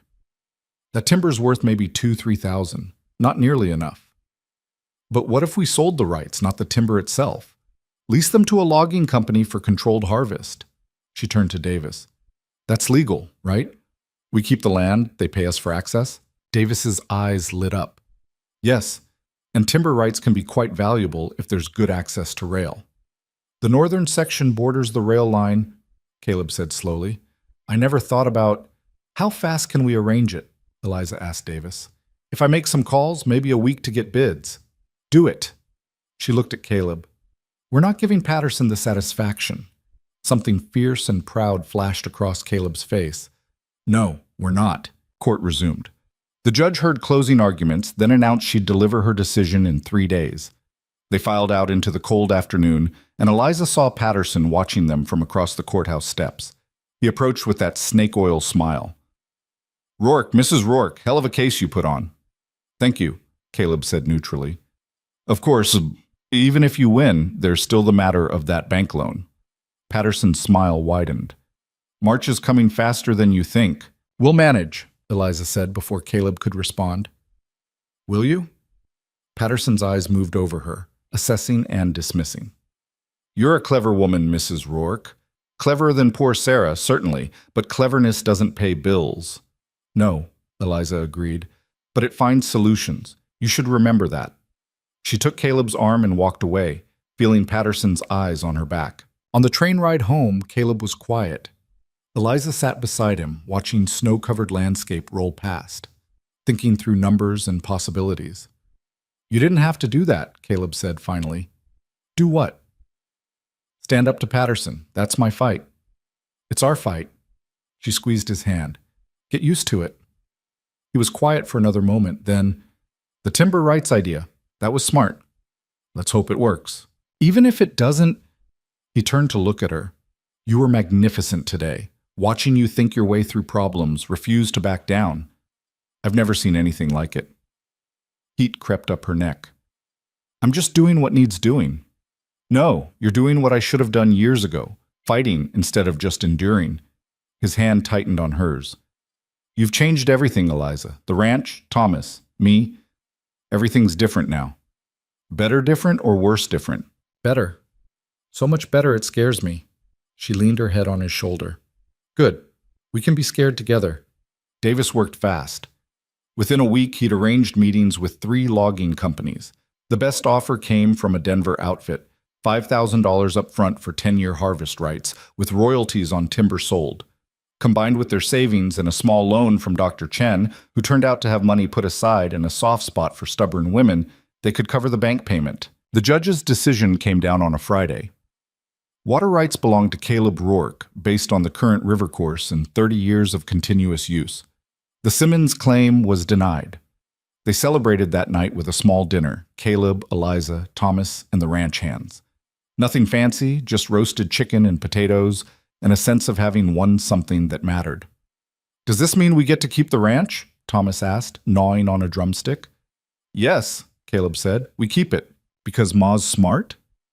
Eliza's heart caught on that word. Ma. Thomas said it so casually now, like it had always been true. Because we all work together, she managed. After Thomas was in bed, Eliza found Caleb in the barn, checking on the horses. Snow was falling outside, soft and steady. Can't sleep? She asked. Too much in my head. He turned to face her.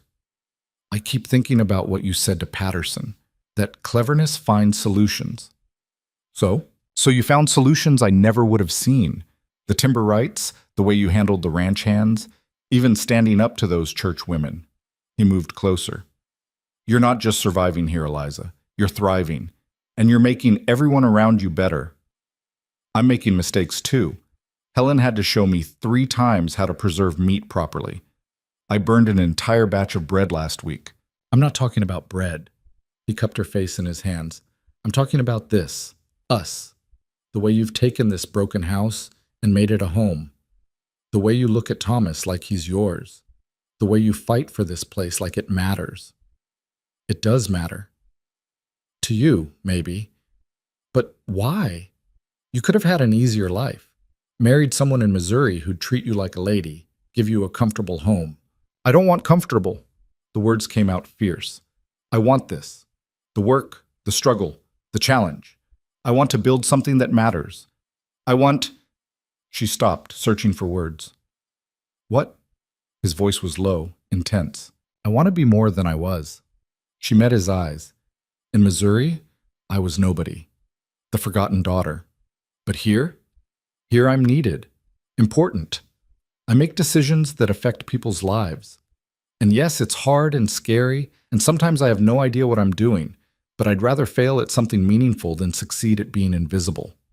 He kissed her then, hard and desperate, and full of everything he couldn't say. When they broke apart, both breathing hard, he pressed his forehead to hers. "You're not invisible," he whispered. "You're the brightest thing I've ever seen."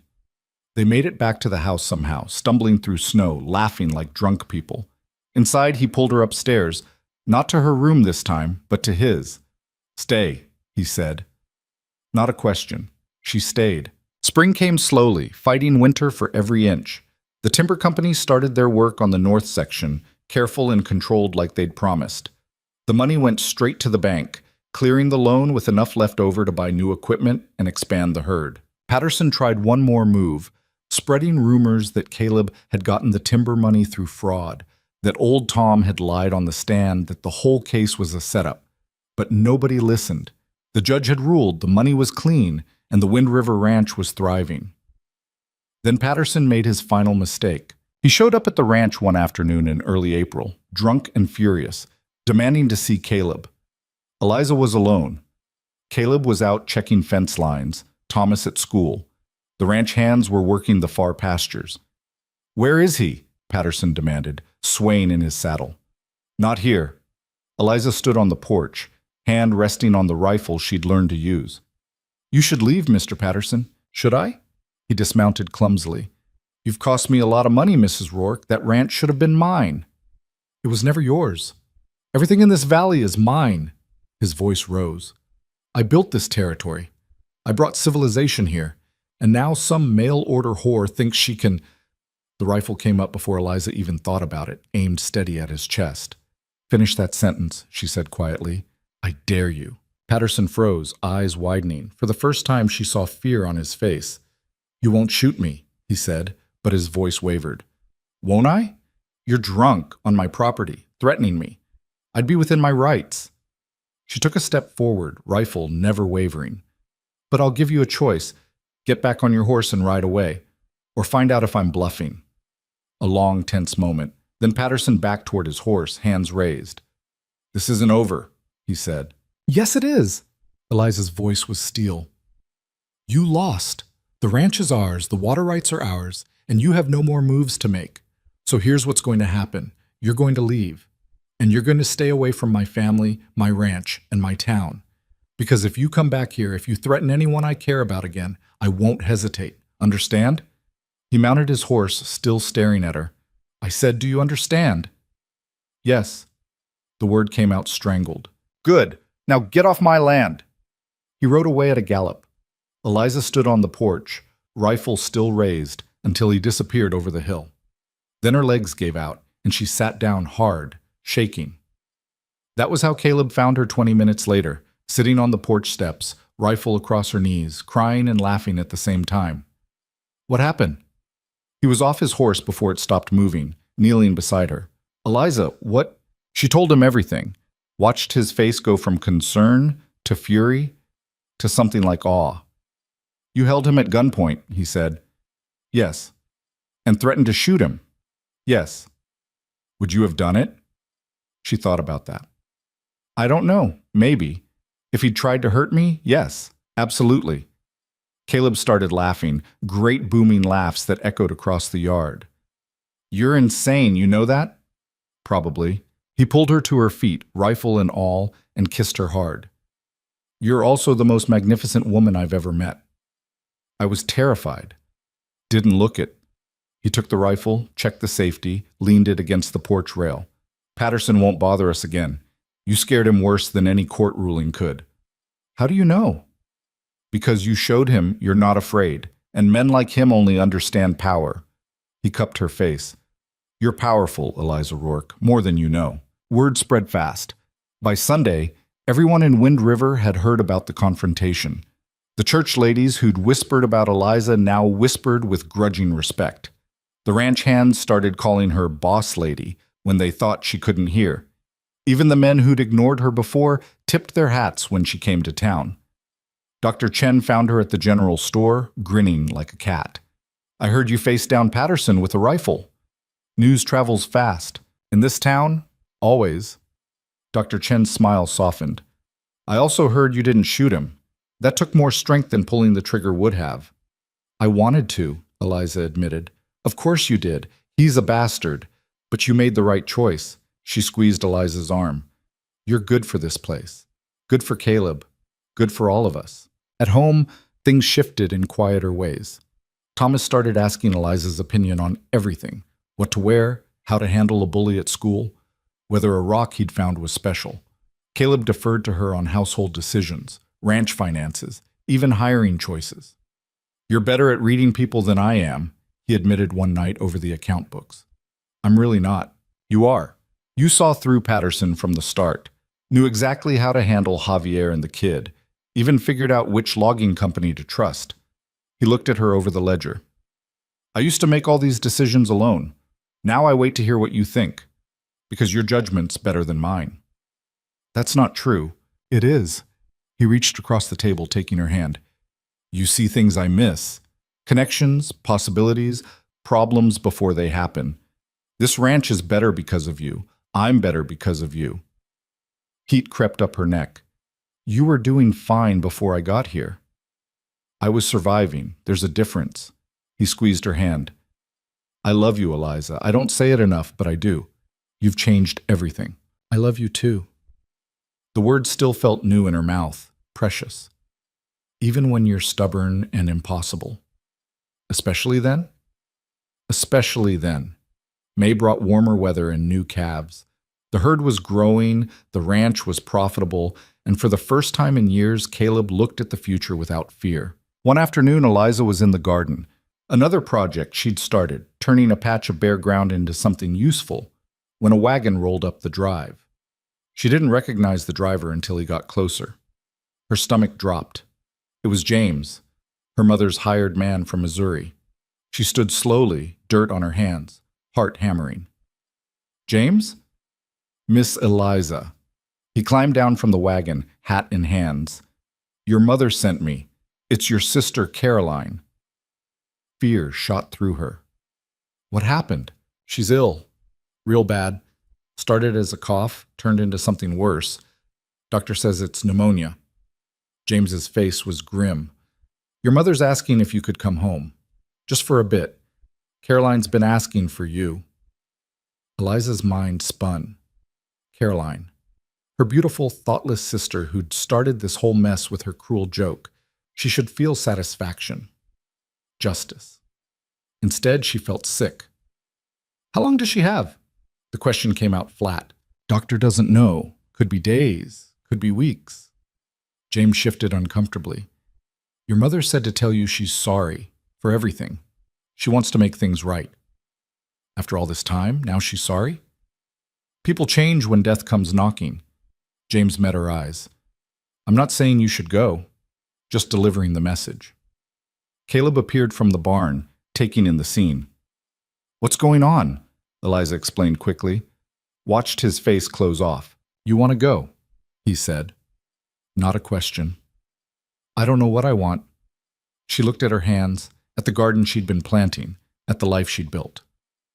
Part of me thinks they don't deserve anything from me, after everything they did, but she's your sister. Yes. Caleb was quiet for a moment, then, I'll come with you. What? You think I'm letting you face them alone? He moved closer. We'll go together. Take Thomas, make a trip of it. You can see your family, and I can show them exactly what they gave up when they mocked you. Something fierce and grateful swelled in Eliza's chest. You'd do that? You're my wife. Where you go, I go. He turned to James. When does she need to leave? Soon as possible. We'll catch the train tomorrow. The journey east felt surreal, retracing the route Eliza had taken 8 months ago, but in reverse. Everything looked different now, smaller, less intimidating. She was different too. Thomas pressed his face to the train window, asking endless questions. Caleb sat beside Eliza, solid and steady, hand linked with hers. You nervous? He asked. Terrified, she admitted. Good, me too. Why are you nervous? Because I'm about to meet the people who hurt you, and I'm trying real hard not to say something that'll make it worse. She squeezed his hand. Just be yourself. That's enough. Missouri was greener than she remembered, softer. The train pulled into the familiar station, and Eliza's heart clenched. James met them with the wagon, and they rode toward the farmhouse in silence. It looked exactly the same, but also completely different, like seeing a childhood home through adult eyes. Her mother waited on the porch, older, grayer, smaller somehow. Her eyes widened when she saw Eliza climb down from the wagon, Caleb beside her, Thomas holding both their hands. "Eliza?" Her mother's voice cracked. "You came. You asked me to." Eliza stopped at the bottom of the porch steps, not ready to go closer. "How is she?" "Weak, sleeping most of the time." Her mother's eyes moved over Caleb, assessing. "You must be Mr. Rourke." "Ma'am." Caleb's voice was cool, polite. "And this is Thomas, my son." Caleb's hand rested on the boy's shoulder. "Your grandson, I suppose." Her mother's face crumpled slightly at that. "Won't you come inside? All of you?" The house was smaller than Eliza remembered, darker. She stood in the parlor that had once seemed so fine and saw the worn furniture, the faded curtains, the genteel poverty her family had been hiding. Margaret appeared from the kitchen, stopping short when she saw them. "Eliza, you came?" "Where's Caroline?" "Upstairs." "But Eliza, you should know, she looks bad. Real bad." Eliza climbed the stairs to the bedroom she'd shared with her sisters. Caroline lay in the bed they'd once fought over, pale and thin, breathing shallow. Ruth sat beside her, looking exhausted. "Eliza," Ruth whispered. "Thank heaven." Caroline's eyes opened. It took her a moment to focus. "Liza." "I'm here."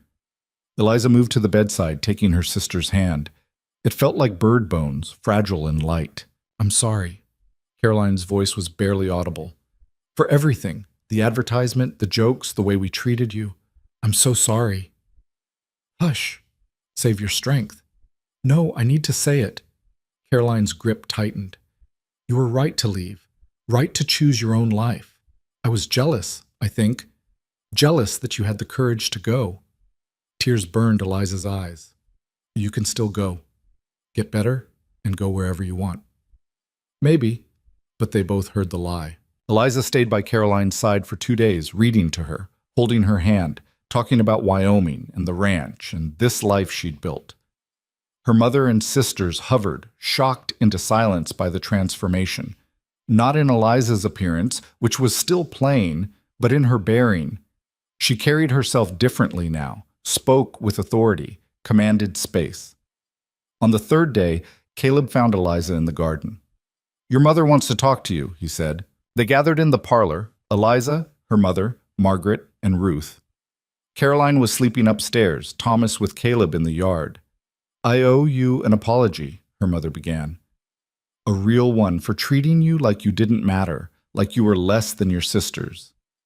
"You did treat me that way," Eliza said quietly. "I know." Her mother's hands twisted in her lap. "And I was wrong. You were never less. I just didn't see your strength because it wasn't the kind I understood." Margaret spoke up, surprising everyone. "You were always the smartest of us, the most capable.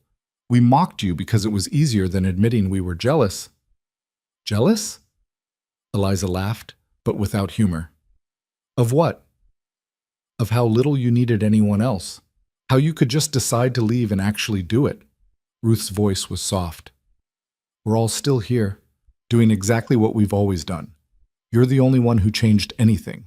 Eliza looked at her sisters, these beautiful women who'd once seemed like everything she could never be, and saw them clearly for the first time. They weren't happy. They'd never been happy. They'd just been better at pretending. "I don't need your apologies," she said finally, "but I'll accept them anyway, because holding on to anger takes too much energy." Her mother stood, crossed to Eliza, and pulled her into a fierce hug. "I'm proud of you. I should have said it years ago, but I'm saying it now. I'm so proud of who you've become." Eliza let herself be held, feeling something old and painful finally release. Caroline died 3 days later, peacefully, with her family around her. They buried her in the family plot, and Eliza stood at the graveside thinking about cruelty and forgiveness and how complicated love could be. At the train station, saying goodbye, her mother pressed a small bag into Eliza's hands. "What's this?"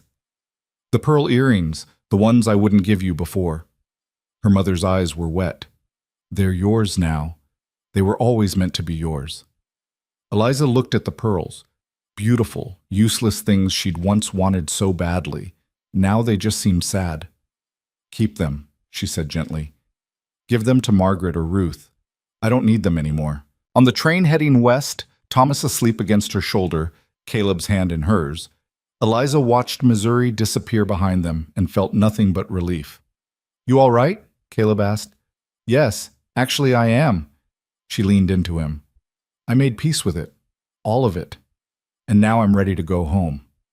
To Wyoming? To our life, she smiled. To everything we're building together. He kissed her temple. Then let's go build it. Wyoming greeted them with a late spring storm.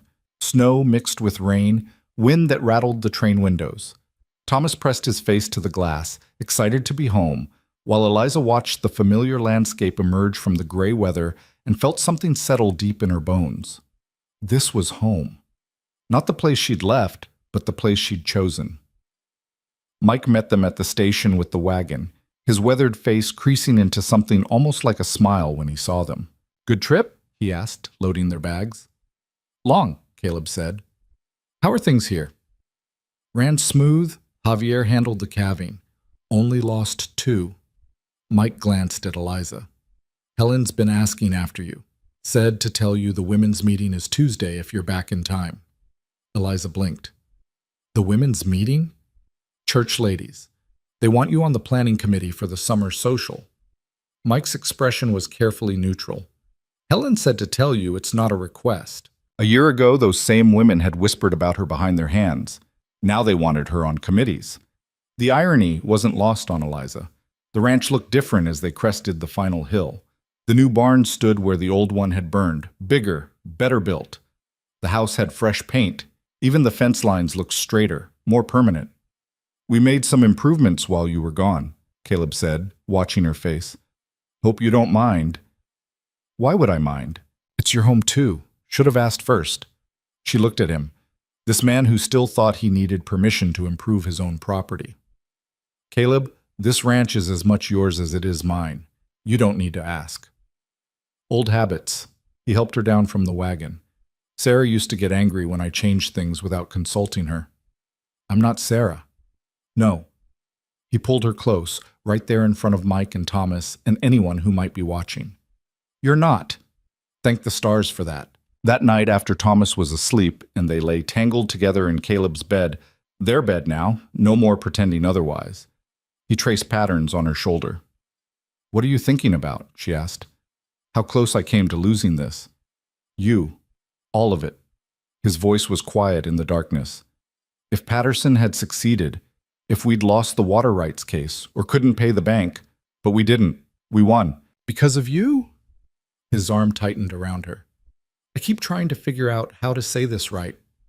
How to tell you what you've done for me, for Thomas, for this whole place. You don't have to. Yes, I do. He shifted to look at her, propping himself on one elbow. Before you came, I was just existing, going through motions. The ranch was work. Thomas was duty. And every day felt like punishment for failing Sarah. Caleb, let me finish. His hand cupped her face. You showed me how to live again, how to fight for something instead of just enduring it. You turned this house into a home, made my son happy, saved the ranch with ideas I never would have thought of. You took everything broken and made it whole. Tears burned her eyes. I didn't do it alone. No, but you started it. You had the courage to walk away from everything familiar and build something new. That takes strength I didn't know existed. She kissed him, tasting salt from her own tears, feeling his heartbeat steady against her chest. When they broke apart, she whispered, "We saved each other. That's the truth." Then I'm the luckiest man alive. Summer came hard and fast, the way it did in Wyoming. Fierce sun following fierce storms, everything growing in bursts. Eliza's garden flourished, providing vegetables for the house and enough extra to sell in town. She'd started keeping chickens too, much to Thomas's delight, and the boys spent hours talking to them like they were people. Ma says chickens are good listeners, he told Javier one afternoon, completely serious. Javier caught Eliza's eye and grinned. Your ma's a smart woman. The ranch hands had stopped treating her like an outsider months ago. Now they came to her with problems, requests for time off, complaints about equipment, even personal troubles. She'd become the heart of the operation without quite realizing it. the person everyone turned to when things needed fixing. One afternoon in July, Dr. Chen showed up unannounced, riding in on her sturdy mare. "I need your help," she said without preamble. "With what?" "Teaching. The school teacher is leaving, pregnant, heading back east to her family. We need someone to take over until we can hire a replacement." Dr. Chen dismounted, tying her horse to the rail. "I suggested you." Eliza stared. "I'm not a teacher. You can read and write better than half the territory. You've got patience, intelligence, and you don't take nonsense from anyone." Dr. Chen smiled. "Plus, Thomas would love having his mother as teacher." "I don't know anything about teaching. Neither did Mrs. Patterson when she started, and she managed for 6 years. Dr. Chen's expression turned serious. "Eliza, this town needs you. These children need someone who'll actually care whether they learn. Will you at least think about it?" Eliza thought about it that night, lying next to Caleb, staring at the ceiling. "You should do it," he said. "You don't think it's too much? Managing the house, helping with the ranch, and teaching? I think you could run this entire territory if someone gave you the chance." He rolled to face her. "You're always saying you want to build something that matters. What matters more than teaching children?" "But Thomas would be so proud of you he'd probably burst." Caleb smiled. "Do it, Eliza. Show this town what you're capable of." So she did. The schoolhouse was small, one room, 20 students ranging from 6 to 14. Eliza stood at the front on her first day looking at their faces, some curious, some skeptical, some openly hostile, and felt her stomach clench. Then Thomas, sitting in the front row, gave her a huge grin and a thumbs up. She could do this. "Good morning," she said, voice steady. "My name is Mrs. Rourke, and I'm your teacher until we find someone permanent. I know some of you are wondering if I'm qualified. The answer is no, not really, but I can read, write, and do mathematics. And more importantly, I care whether you learn. So here's how this works. You give me your best effort, and I'll give you mine. Fair?" A girl in the back raised her hand. "What if we don't want to give our best effort? Then you'll sit here bored while everyone else learns interesting things." Eliza smiled. "Your choice." It wasn't easy. Some days the older boys tested her, pushing boundaries until she had to pull out the same steel spine she'd used on Patterson. Other days the younger children struggled with concepts she thought were simple, and she had to find new ways to explain. But she loved it. Loved watching understanding dawn on a child's face. Loved the way Thomas beamed every time she praised his work. Loved feeling useful in a way that went beyond cooking and cleaning. One afternoon, she was helping a struggling student with arithmetic when Mrs. Patterson, the former queen bee of the church ladies, appeared in the doorway. "Mrs. Rourke, may I have a word?" Eliza's stomach tightened, but she dismissed the students for recess and turned to face the woman who'd once mocked her. "How can I help you, Mrs. Patterson?" "I wanted to apologize." The words came out stiff, clearly difficult. "For how I treated you when you first arrived. It was unkind." "Yes, it was." Mrs. Patterson blinked, clearly expecting polite deflection. Yes. Well, I'm sorry." "Why now?" Eliza asked. "Why apologize after all this time?" "Because my daughter comes home every day talking about how much she loves school, about how Mrs. Rourke makes learning fun, how you helped her understand fractions, how you never make her feel stupid." Mrs. Patterson's voice softened. "She's never liked school before. You've given her something precious." Eliza felt her anger dissolve. "Your daughter is very bright. She just needed someone to believe in her." "Like you needed someone to believe in you?" The question hung between them. "Yes," Eliza said quietly. "Like that." Mrs. Patterson nodded slowly. "Harold, my husband, he's not a bad man. Just ambitious, ruthless sometimes. After what you did, standing up to him with that rifle, he's been different, quieter. I think you scared something fundamental into him." "I didn't mean to—" "Don't apologize. He needed it." She moved toward the door, then paused. "You've changed this town, Mrs. Rourke. Made it better. I wanted you to know that." After she left, Eliza stood in the empty schoolhouse, processing. She'd come here expecting nothing, wanting only escape. Instead, she'd built something that mattered, not just for herself, but for everyone around her.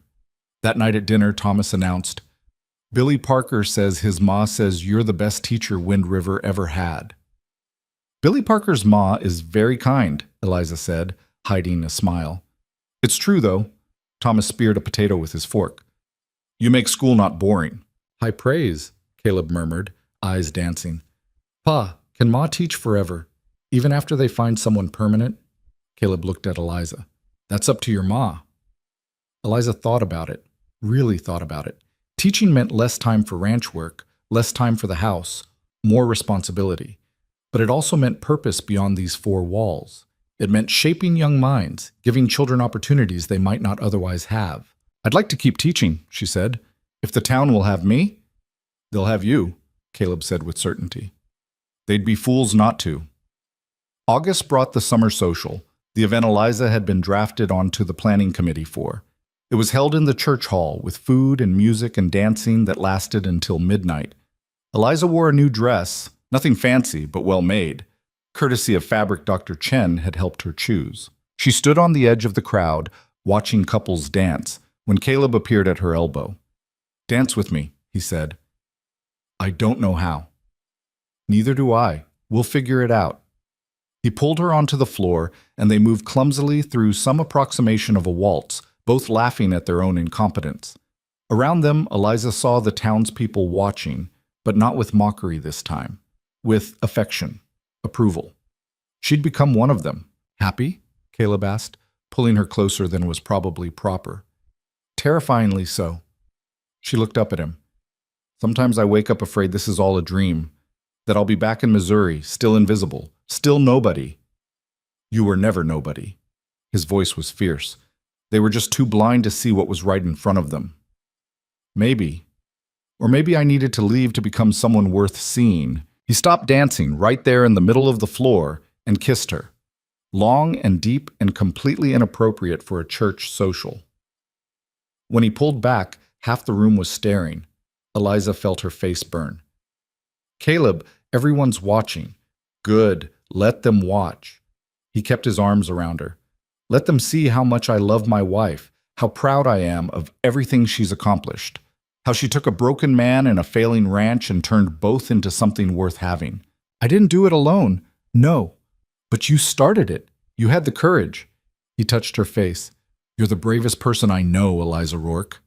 Around them, someone started clapping. Then another person and another until the whole room erupted in applause. Eliza stood there, overwhelmed, as the entire town of Wind River celebrated her. Later, sitting outside in the cool night air, Helen joined her on the church steps. Quite a moment in there, Helen said. I don't know what to do with all this, Eliza admitted. The respect, the admiration. A year ago, these same people whispered about me. A year ago, you were a stranger. Now you're one of us. Helen looked at her. You know what changed? You stopped waiting for permission to matter. You just started mattering.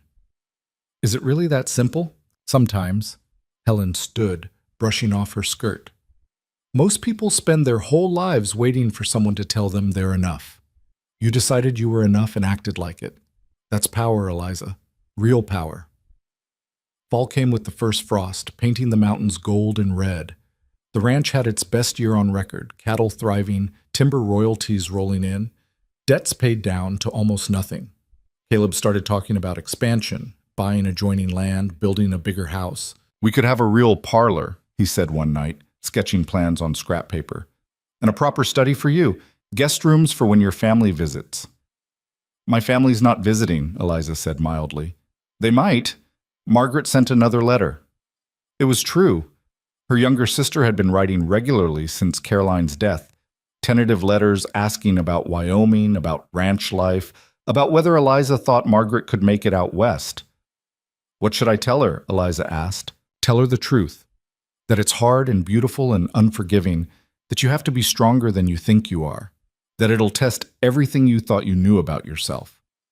Caleb looked up from his drawings. But also tell her it's worth it. Eliza wrote back that night, choosing her words carefully. She didn't sugarcoat anything, told Margaret about the brutal winters, the endless work, the isolation. But she also told her about the freedom, the possibility, the way Wyoming let you become whoever you were brave enough to be. She ended the letter with, if you come, come for yourself. Not to escape, not to chase romance, but to build something real. That's the only way it works. Winter returned as it always did, but this time Eliza was ready. The house was warm and weatherproof, the storeroom stocked, the cattle secured in near pastures. When the first big storm hit in November, they barely noticed, just hunkered down together, playing cards and reading books and being family. Thomas turned 8 on a cold December day. They celebrated with cake and presents, and when Eliza gave him the books she'd ordered from Denver, his face lit up like sunrise. For me? All of them? All of them. I thought my son should have his own library. The words slipped out naturally. My son. Caleb caught her eye across the table, and the look on his face made her throat tight. That night, after Thomas was asleep, Caleb found her in the kitchen. He started calling you Ma full time now, he said. Even when you're not around. Yesterday he told Javier, my Ma, like it's the most natural thing in the world. Does that bother you? Bother me? He pulled her close. Eliza, it's one of the best things that's ever happened. Watching him have a mother again, seeing how much he loves you. His voice cracked. You've given him something I couldn't. You gave him everything. I just added to it. You gave him a family. He kissed her forehead. You gave us both a family. They stood there in the warm kitchen, holding each other, and Eliza thought about how far she'd come. From invisible daughter to ranch wife to teacher to mother. Each role building on the last, each one revealing strength she hadn't known she possessed. Spring came again, completing a full year of seasons. The ranch hands prepared for calving, the school year continued, and life moved in the rhythms Eliza had learned to anticipate. One morning in late March, she woke feeling nauseated. It passed quickly, but returned the next day. And the next. Dr. Chen confirmed it a week later, eyes twinkling. You're pregnant. About 6 weeks, I'd say. Eliza sat in stunned silence. Is this good news? Dr. Chen asked gently. Yes, I think so. She laughed shakily. I didn't think it would happen. Why not? You're healthy, young enough, clearly not having trouble in the bedroom. Dr. Chen grinned at Eliza's blush. This is good news. Caleb will be over the moon. But telling Caleb turned out to be harder than expected. She waited for the right moment, then couldn't find it. Finally, one evening when Thomas was at a friend's house, she just blurted it out. I'm pregnant. Caleb froze, coffee cup halfway to his mouth. What? Pregnant. Dr. Chen confirmed it. About 6 weeks. The cup clattered onto the table. For a long moment, Caleb just stared at her. Then his face crumpled, and he started crying. Great gasping sobs that shook his whole body. Eliza rushed to him, terrified. Caleb, what's wrong? If you don't want? He grabbed her hands, tears streaming down his face. Eliza, I thought I'd never have this again. Another child, a family. After Sarah, he couldn't finish. Hey, she knelt in front of him, wiping his tears. We're going to be fine, all of us. You can't know that. No, but I can choose to believe it. She pressed his hand to her still flat stomach. This baby is wanted and loved. That's a good start. He kissed her then, tasting of salt and coffee and hope. I'm terrified. Me too. But we're terrified together. Thomas took the news with characteristic enthusiasm, immediately planning everything the baby would need and announcing to everyone in town that he was going to be a big brother. The pregnancy was normal, uncomfortable at times, exhausting often, but Dr. Chen said everything looked healthy. Eliza kept teaching until she started showing too much, then stayed home and helped manage the ranch finances from the kitchen table. Summer brought heat, and her belly swelling until she felt like a barn. Caleb hovered constantly, driving her crazy with concern. I'm pregnant, not dying, she snapped one afternoon when he tried to stop her from hanging laundry. I know, but nothing. I'm fine. The baby's fine. Stop treating me like I'll break.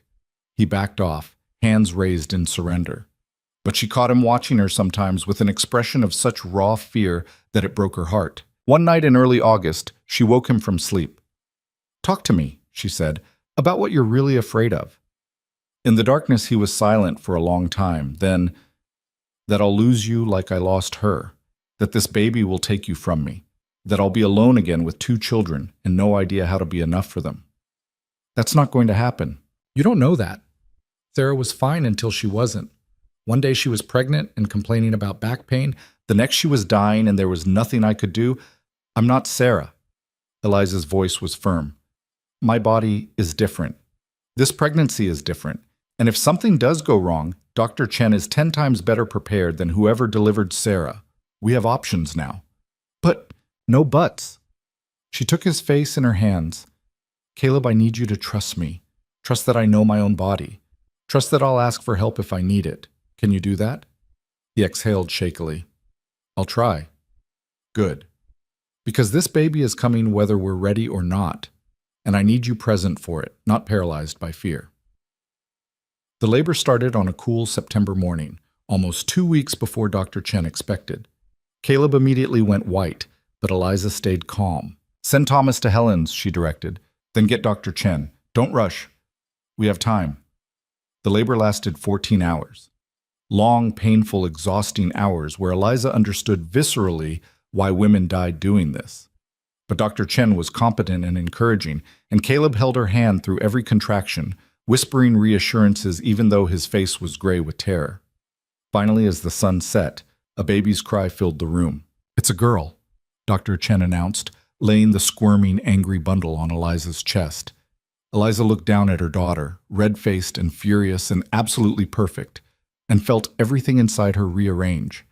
This tiny person, this miracle, was hers.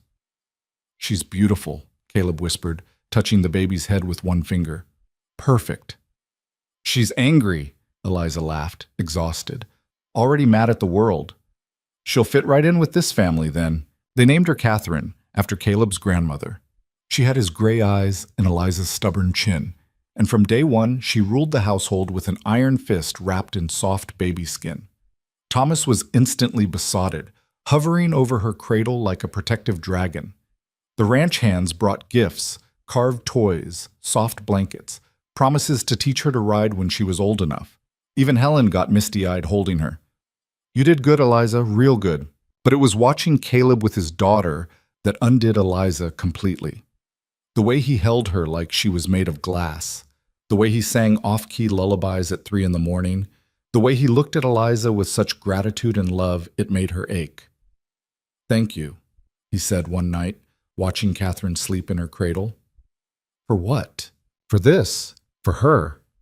For giving me a second chance at everything I thought I'd lost. He pulled Eliza close. For being brave enough to say yes to a stranger's letter and stubborn enough to stay when it got hard. For turning my life into something worth living. We turned it into something worth living, she corrected. Together. Winter that year was mild. Or maybe it just felt that way because Eliza was too busy to notice. Catherine grew fast, smiling early, reaching for things with chubby hands. Thomas started helping with evening feeding, proud of his big brother duties. The ranch continued thriving. The school welcomed Eliza back after she was ready, and life settled into something that felt like contentment. One afternoon in early spring, just over 2 years since she'd stepped off that train, Eliza stood on the porch watching Caleb and Thomas work with a new colt. Catherine dozed in her arms, the picture of peace. Around her, the ranch bustled with familiar noise, the ranch hands calling to each other, cattle lowing in the distance, the wind rushing through the pines. This was her life, the one she'd built from nothing, from a cruel joke and a desperate gamble. Dr. Chen rode up, dismounting with practiced ease. Just checking on Catherine, making sure she's thriving. See for yourself. Eliza handed over the baby, who immediately grabbed Dr. Chen's finger. Strong grip. She's going to be tough. Dr. Chen smiled. Like her mother. I'm not tough. I'm just... Don't. Dr. Chen's voice was gentle but firm. Don't diminish what you've accomplished. You came here with nothing. No support, no guarantee it would work, no safety net. And you built all this. She gestured at the ranch, the family, everything. That takes courage most people don't have. Eliza looked at the life surrounding her, messy and imperfect and absolutely real, and felt something settle deep in her chest. She hadn't changed who she was. She'd just stopped apologizing for it. That night, after the children were asleep and the house was quiet, Caleb found her in the parlor, the real parlor now, the one they'd built last fall, with proper furniture and curtains and books lining the walls. What are you thinking about? He asked, settling beside her. How different everything is from what I expected. She leaned into him. When I got on that train, I thought I was escaping, running away from being nobody. And now? Now I know I was never nobody. I was just in the wrong place, surrounded by people who couldn't see me. She looked at him. You saw me, Caleb. From the very first letter. You saw something worth having. I saw someone strong enough to survive anything. I just didn't know how strong until you got here and proved it every single day. They sat in comfortable silence, listening to the house settle around them. Outside, Wyoming wind whispered through the trees, carrying the scent of pine and possibility. Do you ever regret it? Eliza asked. Answering that advertisement? Taking a chance on a woman you'd never met? Every day, Caleb said seriously. Her heart stopped. What? I regret not finding you sooner. He smiled, pulling her closer. I regret all those years I spent thinking I was fine alone. I regret that you had to waste 23 years with people who didn't appreciate you, but answering that letter, marrying you, best decision I ever made. Eliza kissed him, slow and deep, tasting home and future and everything she'd never dared to hope for. I love you, she whispered. My impossible, stubborn, wonderful man. I love you too. He rested his forehead against hers. My fierce, brilliant, unstoppable wife. Years would pass. Catherine would grow up riding horses and reading books and refusing to let anyone tell her what she couldn't do. Thomas would take over ranch operations, proving himself every bit his father's son. The Wind River Ranch would expand, becoming one of the most successful operations in the territory. And Eliza would teach generations of children, shaping minds and hearts and futures. People would tell her story, the mail-order bride who became a force to be reckoned with. The plain daughter who proved worth wasn't measured in beauty. The woman who took a cruel joke and turned it into a legacy. But sitting there in her parlor, held by the man she loved, listening to her children breathe in their beds upstairs, Eliza knew the real truth. She hadn't become someone new. She'd just finally become herself. And that was worth everything. The woman no one wanted became the woman everyone needed. Not because she changed her face or became someone different, but because she stopped waiting for permission to matter and simply chose to matter instead. That was the only magic she'd ever needed.